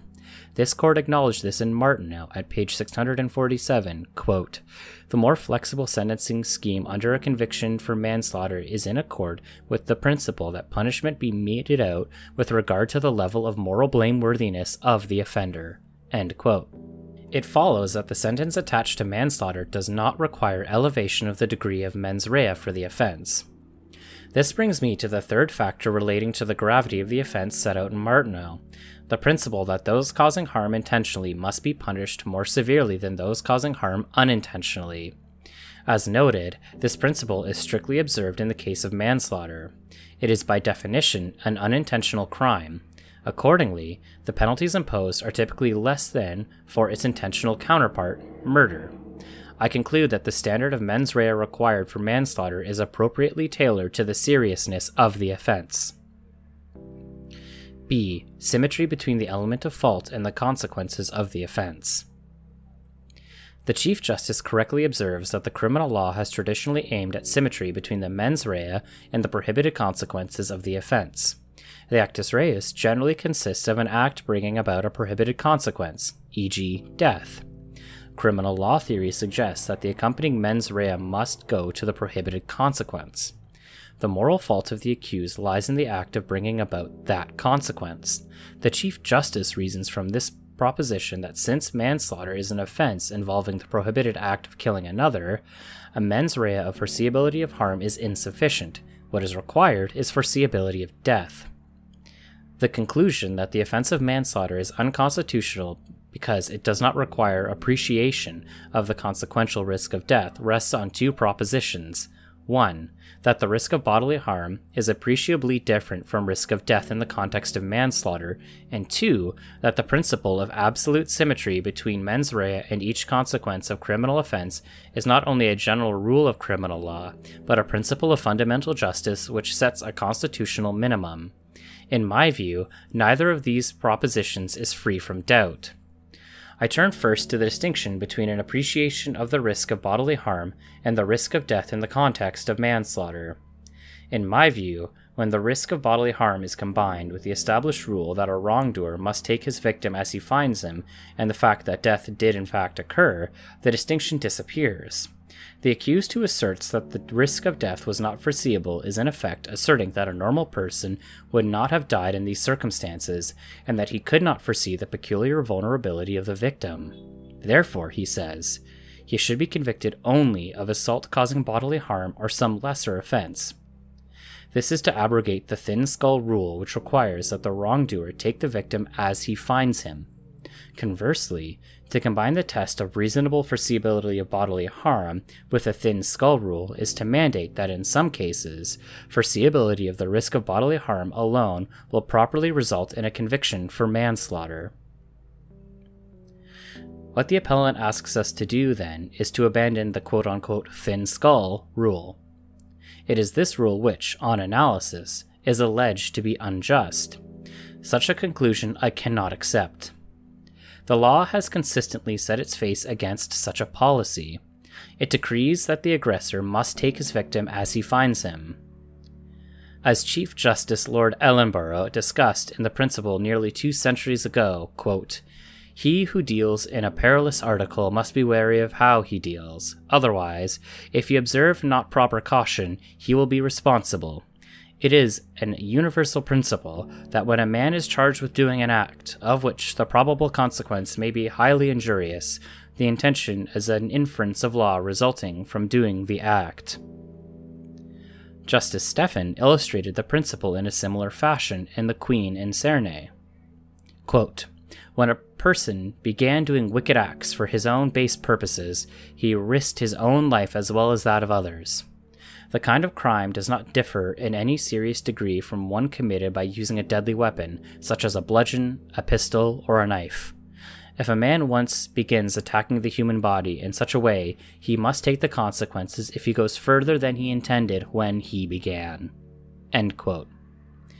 The principle that if one engages in criminal behavior, one is responsible for any unforeseen action stemming from the unlawful act has been well-established tenet for most of this century in Canada, the United States, and the United Kingdom. In Smithers and the Queen, Justice Dixon, writing for a unanimous court, confirmed this principle. Quote, "It is well-recognized principle that one who assaults another must take his victim as he finds him. Although causation in civil cases differs from that in criminal cases, the quote-unquote thin-skulled man may appear in the criminal law as well as in the civil law.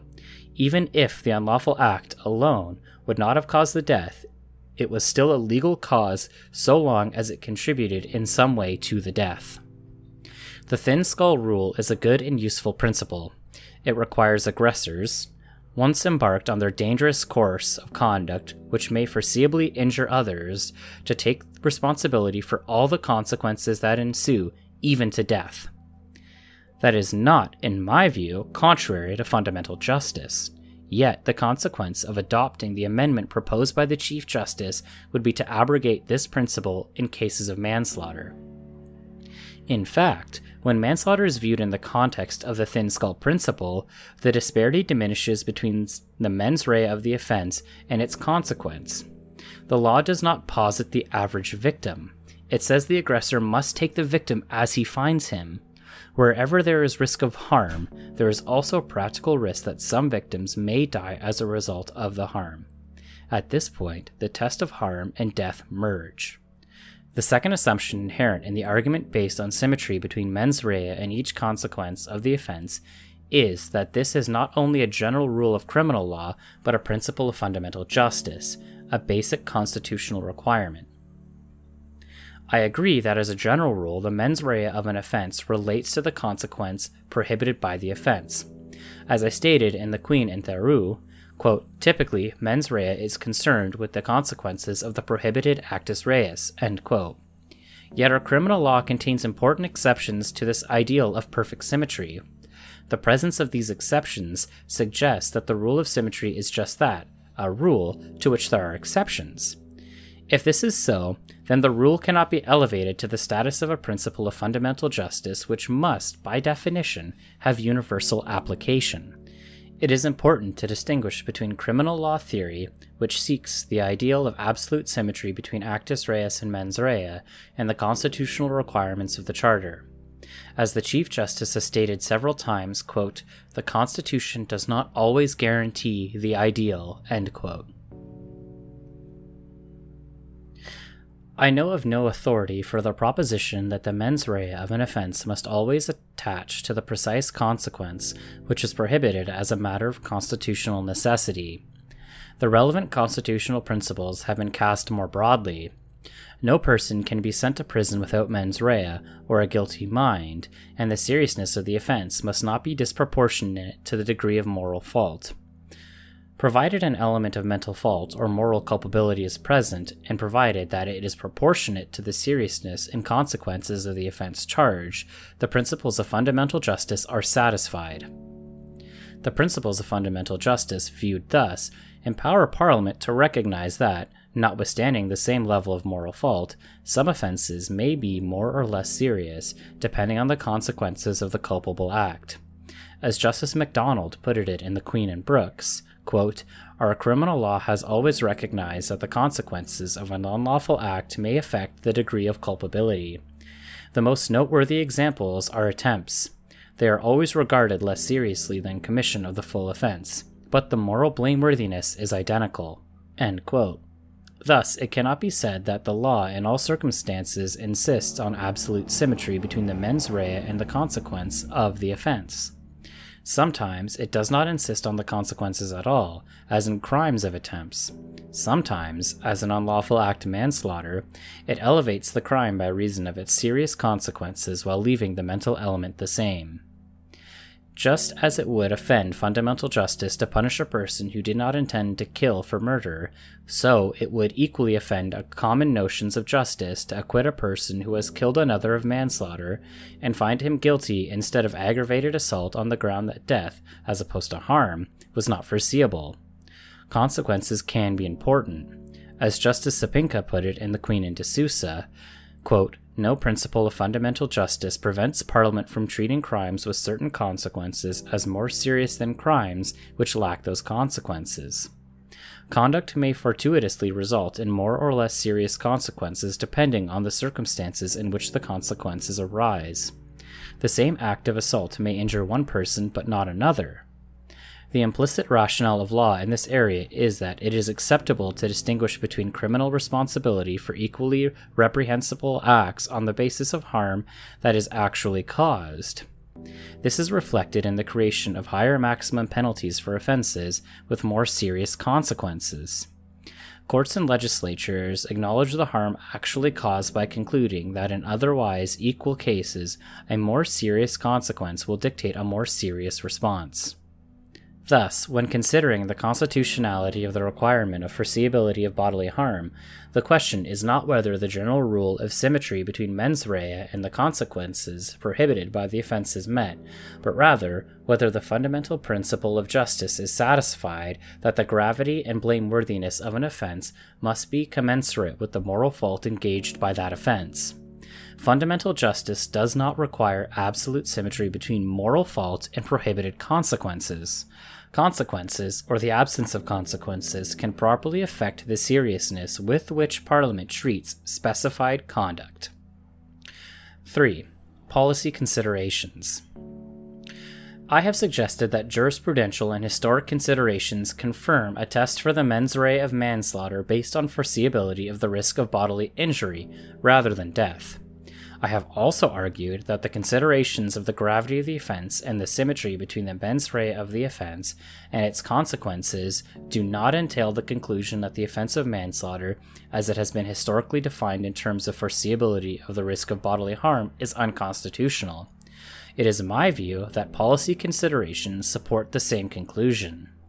In looking at whether a long-standing offense violates the principles of fundamental justice, it is not amiss, in my view, to look at such considerations.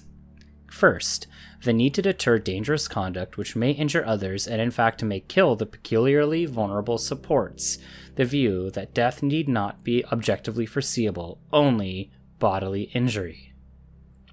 To tell people that if they embark on dangerous conduct which foreseeability may cause bodily harm, which is neither trivial or transient, and which in fact results in death, they will not be held responsible for the death, but only for aggravated assault.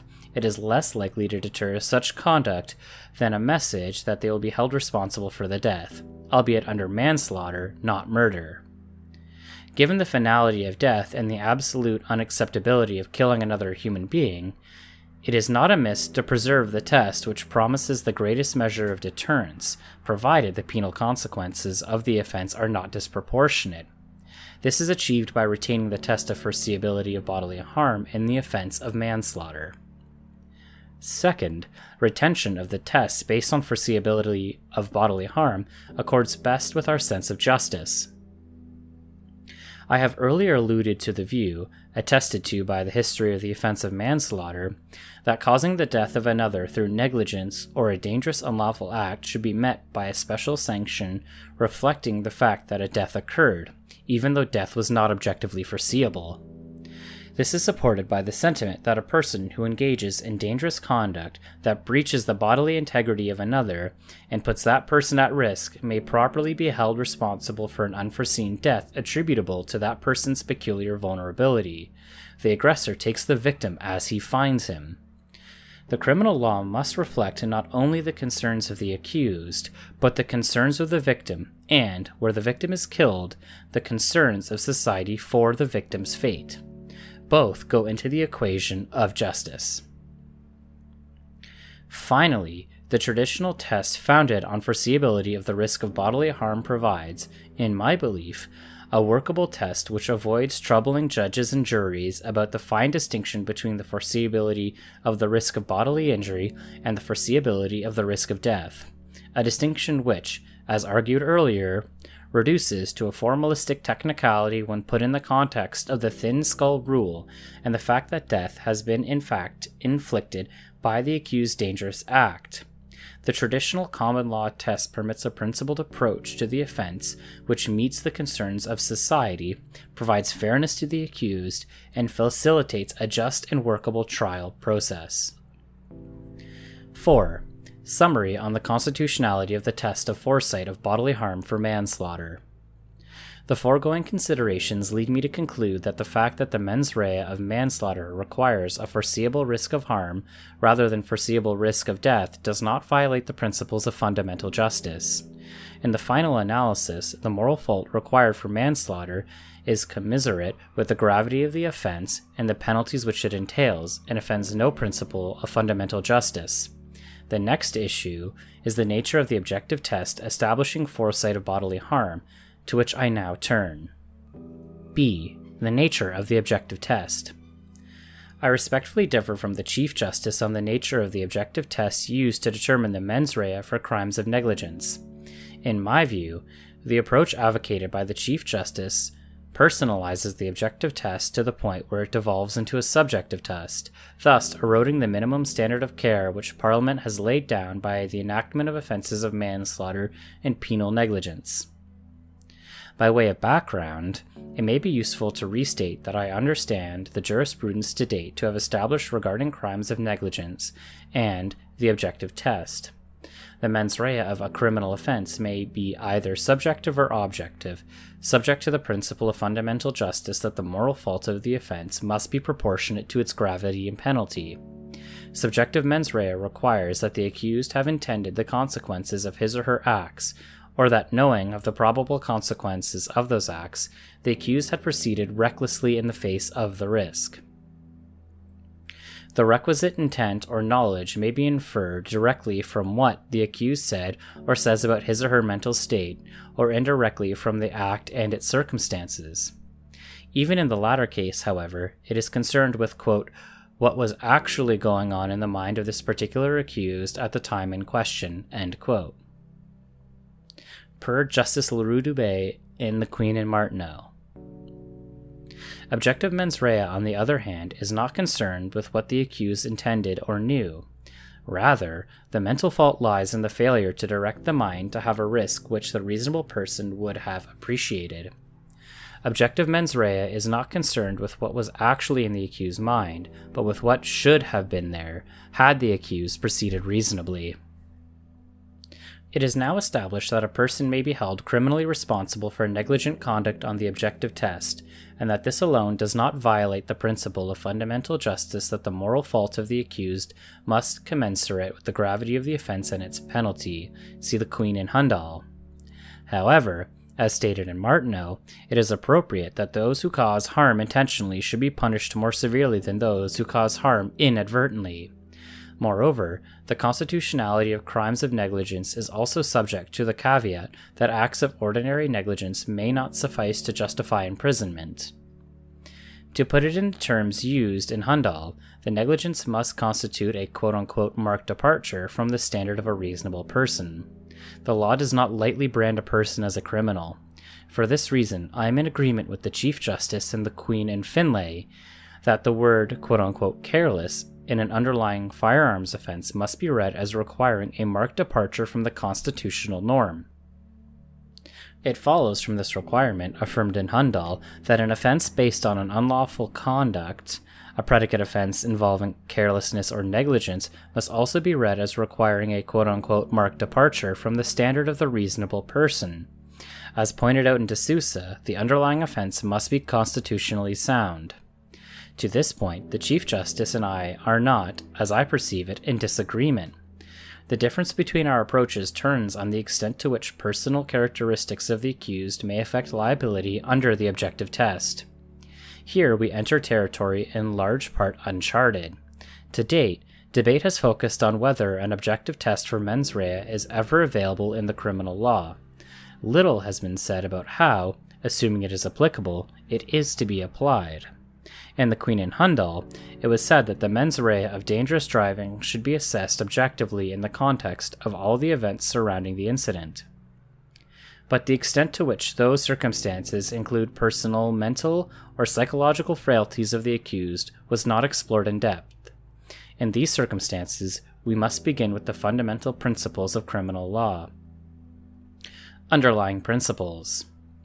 The debate about the degree to which personal characteristics should be reflected in the objective test for fault and offenses of penal negligence engages two fundamental concepts of criminal law.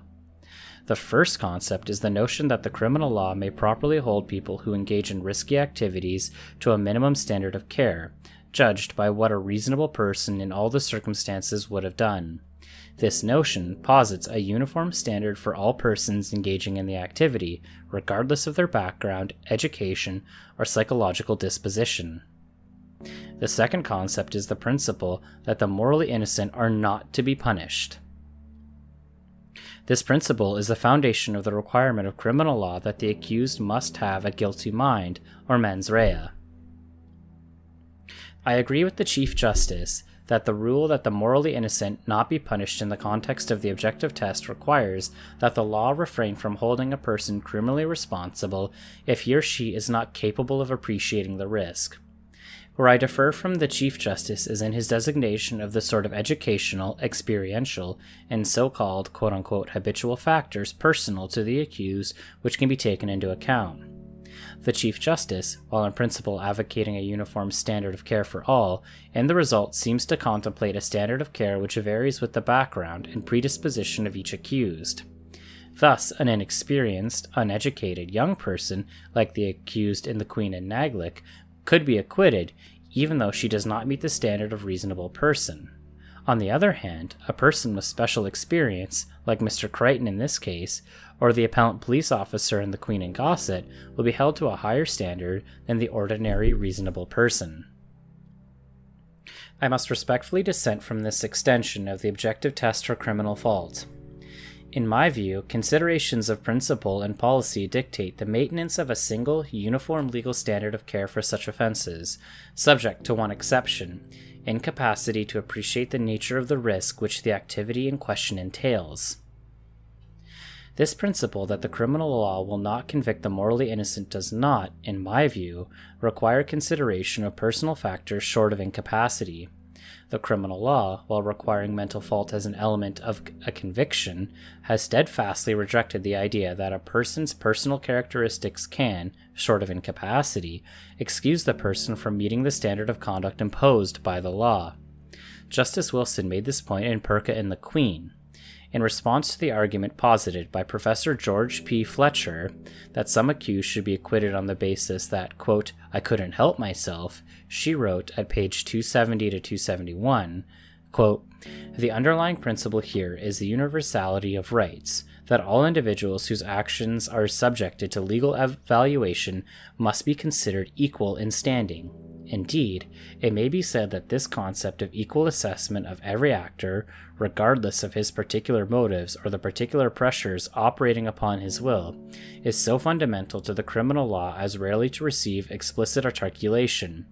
However, the entire premise expressed by such thinkers as Kant and Hegel that man is by nature a rational being, and that this rationality finds expression both in the human capacity to overcome the impulses of one's own will and in the universal right to be free from the imposition of impulses and the will of others, supports the view that an individualized assessment of offensive conduct is simply not possible.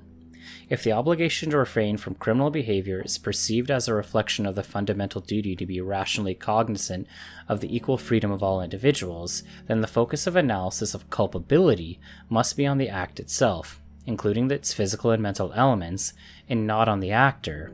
The universality of such obligations precludes the relevance of what Fletcher refers to as a quote-unquote individualized excusing condition.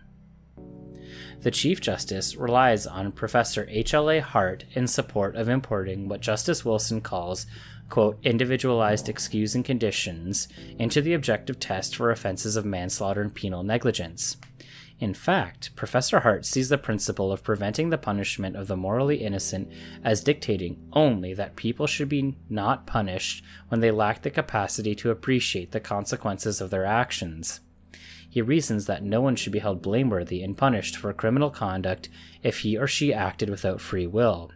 he states that, quote, "The need to inquire into the inner facts is dictated by the moral principle that no one should be punished who could not help doing what he did." End quote.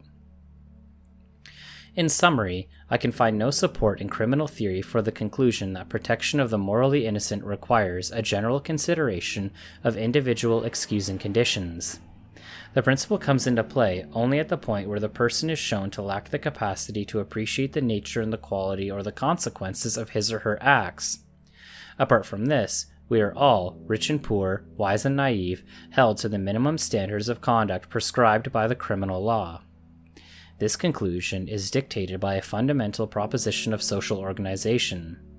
As Justice Oliver Wendell Holmes wrote in The Common Law at page 108, quote, "When men live in a society, a certain average of conduct, a sacrifice of individual peculiarities going beyond a certain point is necessary to the general welfare." End quote.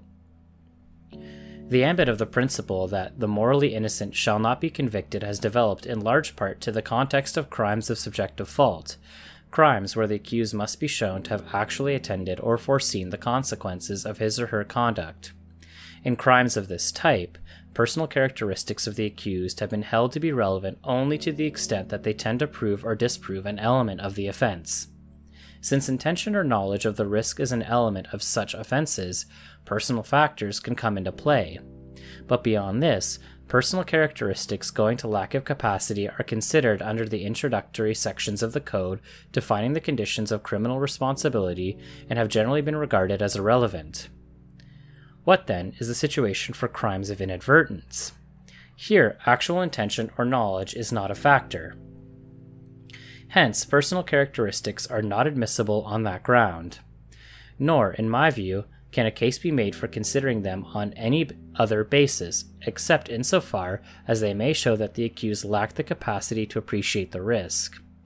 This appears to be the settled policy of the law, applied for centuries to offenses involving manslaughter or penal negligence based on the objectively assessed fault.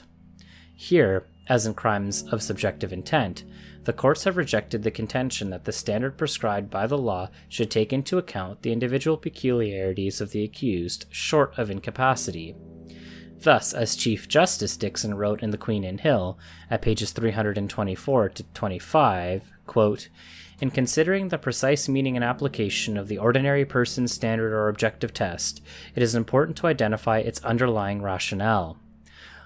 Lord Simon of Glaisdale has perhaps stated it most succinctly when he suggested in Camplin at page 726 that the reason for importing into this branch of the law the concept of the reasonable man was to avoid the injustice of a man being entitled to rely on his exceptional excitability or pugnacity or ill temper or on his drunkenness.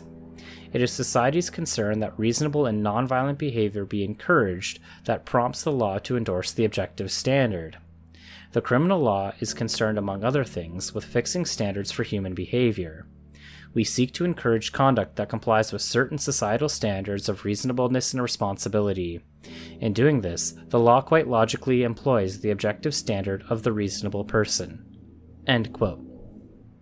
Justice Wilson, writing in the same case at page 352, added, "The underlying principles of equality and individual responsibility cannot be undermined by importing the accused's subjective level of self-control into the ordinary person test."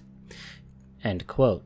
To the principle of a uniform minimum standard for crimes, having an objective test, there is but one exception: incapacity to appreciate the risk.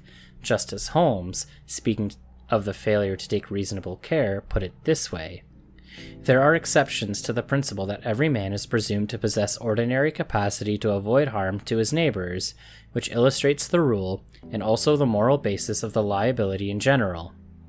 When a man has a distinct defect of such a nature that all can recognize it as making certain precautions impossible, he will not be held answerable for not taking them."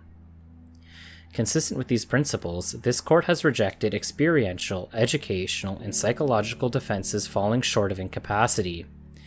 Thus, it has excluded the personal characteristics short of incapacity in considering the characteristics of the quote-unquote ordinary person for the defense of provocation for the offense of murder.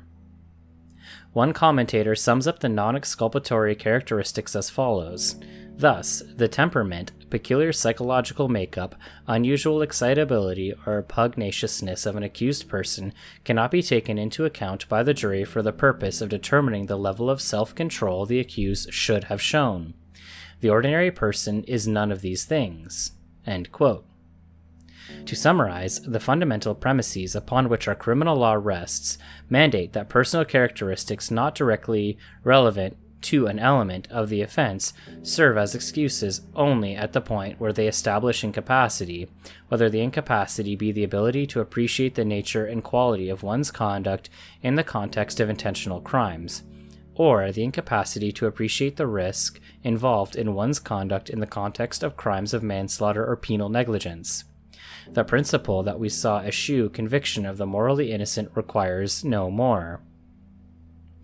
This test I believe to flow from the fundamental premises of our system of criminal justice. But drawing the line of criminal responsibility for negligent conduct at incapacity is also socially justifiable. In a society which licenses people, expressly or implied, to engage in a wide range of dangerous activities posing risk to the safety of others, it is reasonable to require that those choosing to undertake such activities and possessing the basic capacity to understand their danger take the trouble to exercise that capacity. Not only does the absence of such care connote moral fault, but the sanction of the criminal law is justifiably invoked to deter others who choose to undertake such activities from proceeding without the requisite caution. Even those who lack the advantages of age, experience, and education may properly be held to this standard as a condition of choosing to engage in activities which may maim or kill other innocent people. The criminal law, as noted, is concerned with setting minimum standards of behavior in defined circumstances. If this goal is to be achieved, the minimum cannot be lowered because of the frailties or inexperience of the accused short of incapacity. The words of the Ontario Court of Appeal in McAirleen and Searle, a civil case, at page 413, are equally opposite to the criminal context. The question was whether a teenager riding a bike should be held to the standard of care of a reasonable adult. The court stated, quote, "It would be unfair and indeed dangerous to the public to permit teenagers in the operation of these power-driven vehicles to observe any lesser standard than that required of all other drivers of such vehicles. The circumstances of contemporary life require a single standard of care with respect to such activities. But the social justification for a uniform standard of care stops at the point of incapacity. Convicting and punishing a person who lacks the capacity to do what the law says he or she should have done serves no useful purpose. As Justice Wilson explains in Perka and the Queen, the criminal law makes distinctions in situations where, quote, punishment cannot on any grounds be justified, end quote. Such situations mandate an acquittal, according to Justice Wilson, quote, because no purpose inherent to criminal liability and punishment, i.e. the setting right of a wrongful act, can be accompanied for an act which no rational person would avoid, end quote. For these reasons, the criminal law does not assign liability where the accused's culpable behavior is caused by extrinsic factors beyond his or her control. These considerations suggest that the practical as well as the theoretical concerns of the criminal law in the field of penal negligence are best served by insisting on a uniform standard of conduct for everyone, subject to cases where the accused was not capable of recognizing and avoiding the risk attendant on the activity in question. Beyond this, the standard should not be individualized by reason of the peculiar personal characteristic of the accused. The purpose of Parliament in creating an offence of objective foresight, as in manslaughter, is to stipulate a minimum standard which people engaged in the activity in question are expected to meet. If the standard is lowered by reason of the lack of experience, education, or the presence of some other quote-unquote personal characteristic of the accused, the minimum standard which the law imposes on those engaging in the activity in question will be eroded. The objective test is transformed into a subjective test, violating the wise admonition in the Queen and Hundal that there should be a clear distinction in the law between subjective and objective standards, and negating the legislative goal of a minimum standard of care for all those who choose to engage in criminally dangerous conduct. I digress at this point to consider in more detail the concept of incapacity to appreciate the risk attendant on one's conduct. It may be that this is the real point of divergence between the Chief Justice's views and those which I have attempted to articulate. The Chief Justice moves from the proposition that incapacity to appreciate the risk of the activity in question should serve as a defense, which I accept, to the conclusion that the standard of care applicable in a particular case should be moved up or down according to the educational, experiential, or other habitual characteristics of the accused. Some of the language employed suggests that all the accused's personal characteristics, not only those related to incapacity to assess the risk, should be considered in determining whether he or she is guilty. The Chief Justice refers, for example, to the test of a quote-unquote reasonable person who possesses all of the accused's limitations, and to, quote, the reasonable person with the accused makeup, end quote. These conclusions and statements, it seems to me, go far beyond incapacity to appreciate the risk entailed by particular conduct, to suggest a broader, actor-oriented approach to criminal liability which this court has repeatedly disavowed. As I see it, the recognition that those lacking the capacity to perceive the risk should be exempted from criminal conviction and punishment does not entail the conclusion that the standard of care must be adjusted to take into account the accused's experience and education. The only actor-oriented question opposite to mens rea in these cases is whether the accused was capable of appreciating the risk had he or she put her mind to it. If the answer is yes, as I believe it to be in all four cases before us, Gossett, Creighton, Finlay, and Naglick, that is an end of the matter. It may be that in some cases educational deficiencies, such as illiteracy on the part of a person handling a marked bottle of nitroglycerin in the Chief Justice's example, may preclude a person from being able to appreciate the risk entailed by his or her conduct. Problems of perception may have the same effect. Regardless of the care taken, the person would have been incapable of assessing the risk, and hence been acquitted. But in practice, such cases will arise only exceptionally.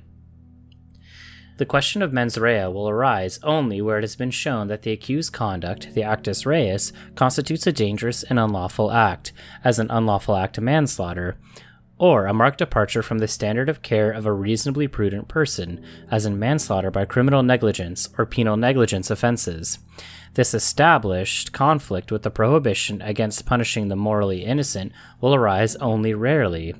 In unregulated activities, ordinary common sense is usually sufficient to permit anyone who directs his or her mind to the risk of the danger inherent in an activity to appreciate that risk and act accordingly, be the activity bottle throwing or a barroom brawl.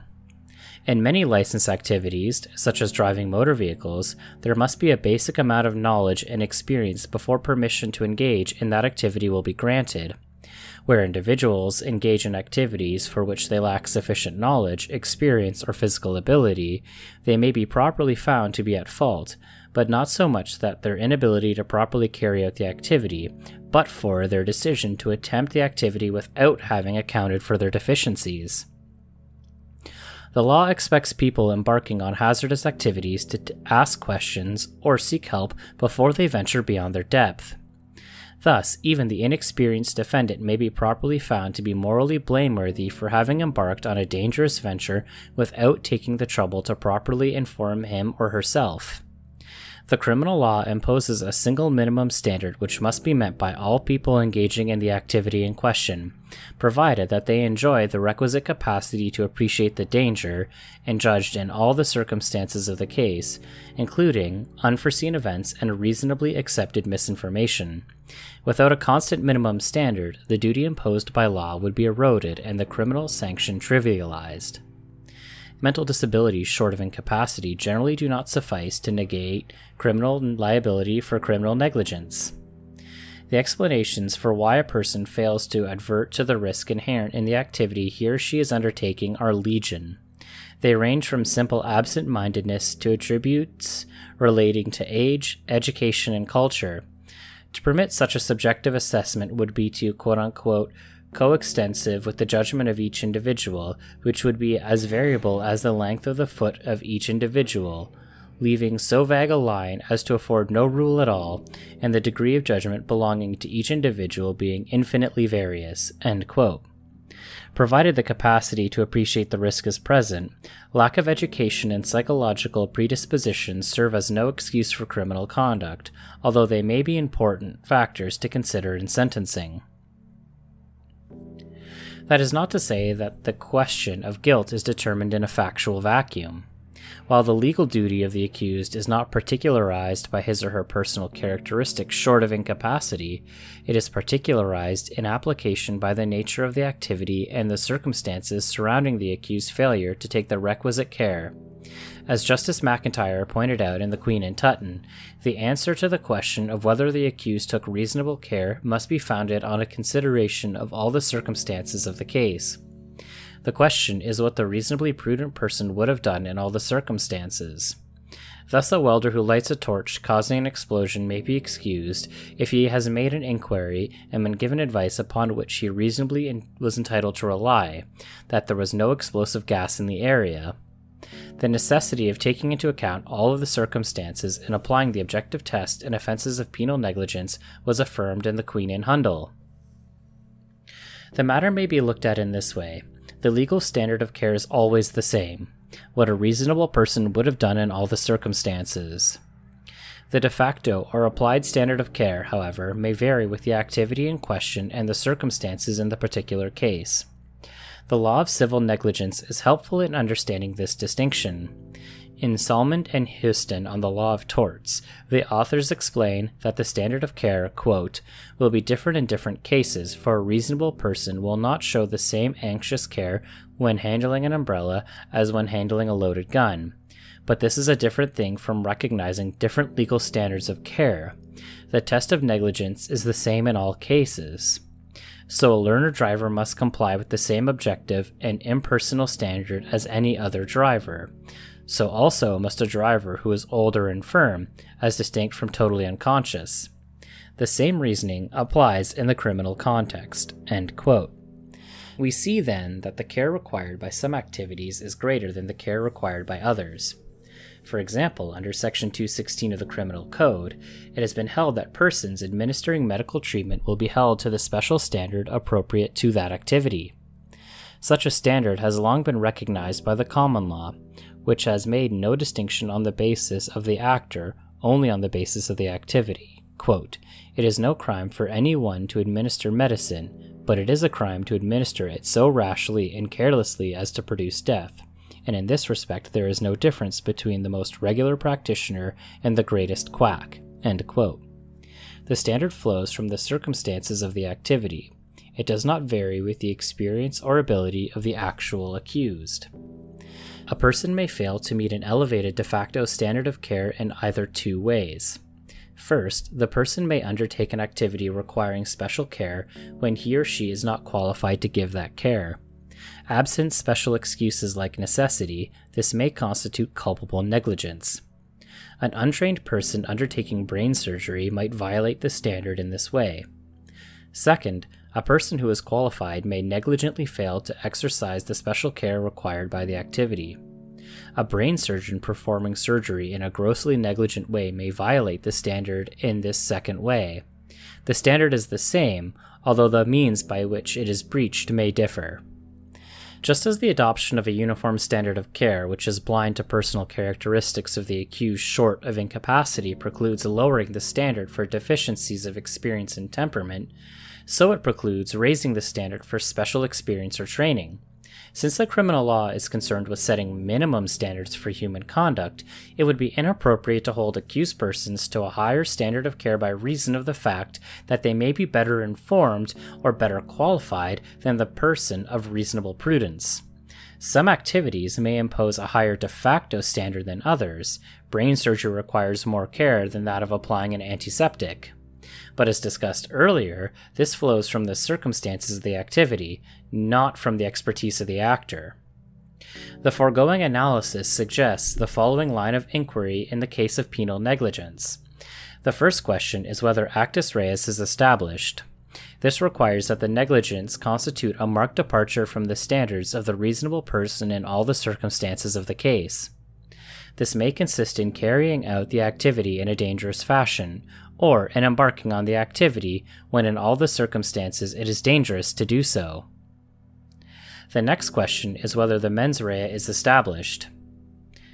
As is the case with crimes of subjective mens rea, the mens rea for objective foresight of risking harm is normally inferred from the facts. The standard is that of the reasonable person in the circumstances of the accused. If a person is committed to a manifestly dangerous act, it is reasonable, absent indications to the contrary, to infer that he or she failed to direct his or her mind to the risk and need to take care.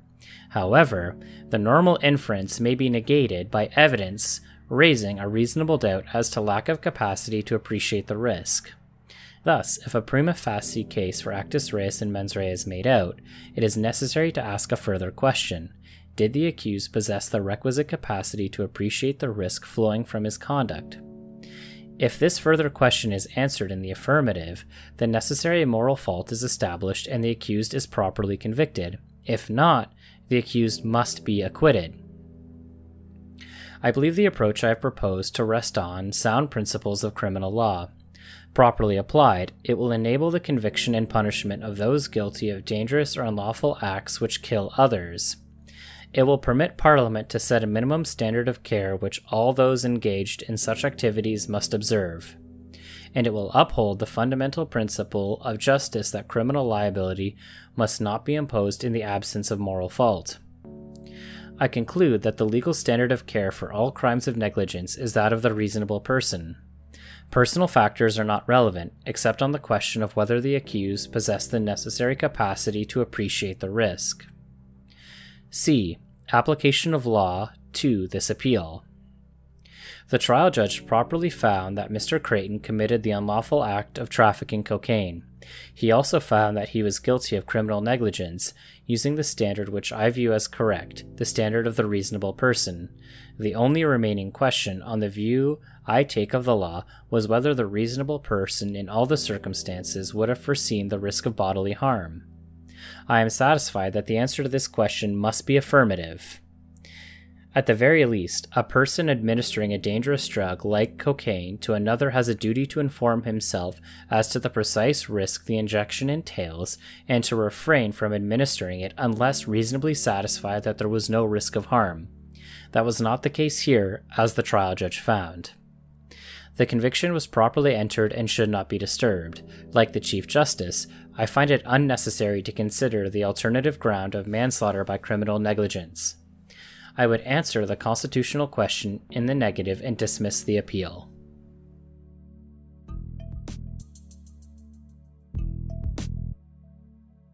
Thanks for the listen, friend.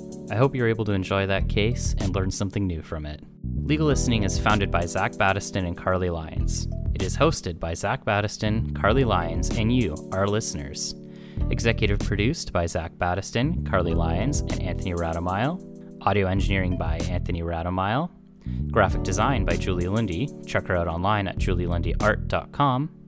And music done by Matt Radomile at radandkel.com. At Legal Listening, we're always open to new ideas, suggestions, and of course, guest readers. Check us out on Twitter at Legal Listening or online at legallistening.com. Legal Listening, where audio obiter is our thing. We'll catch you in the next case. Bye now.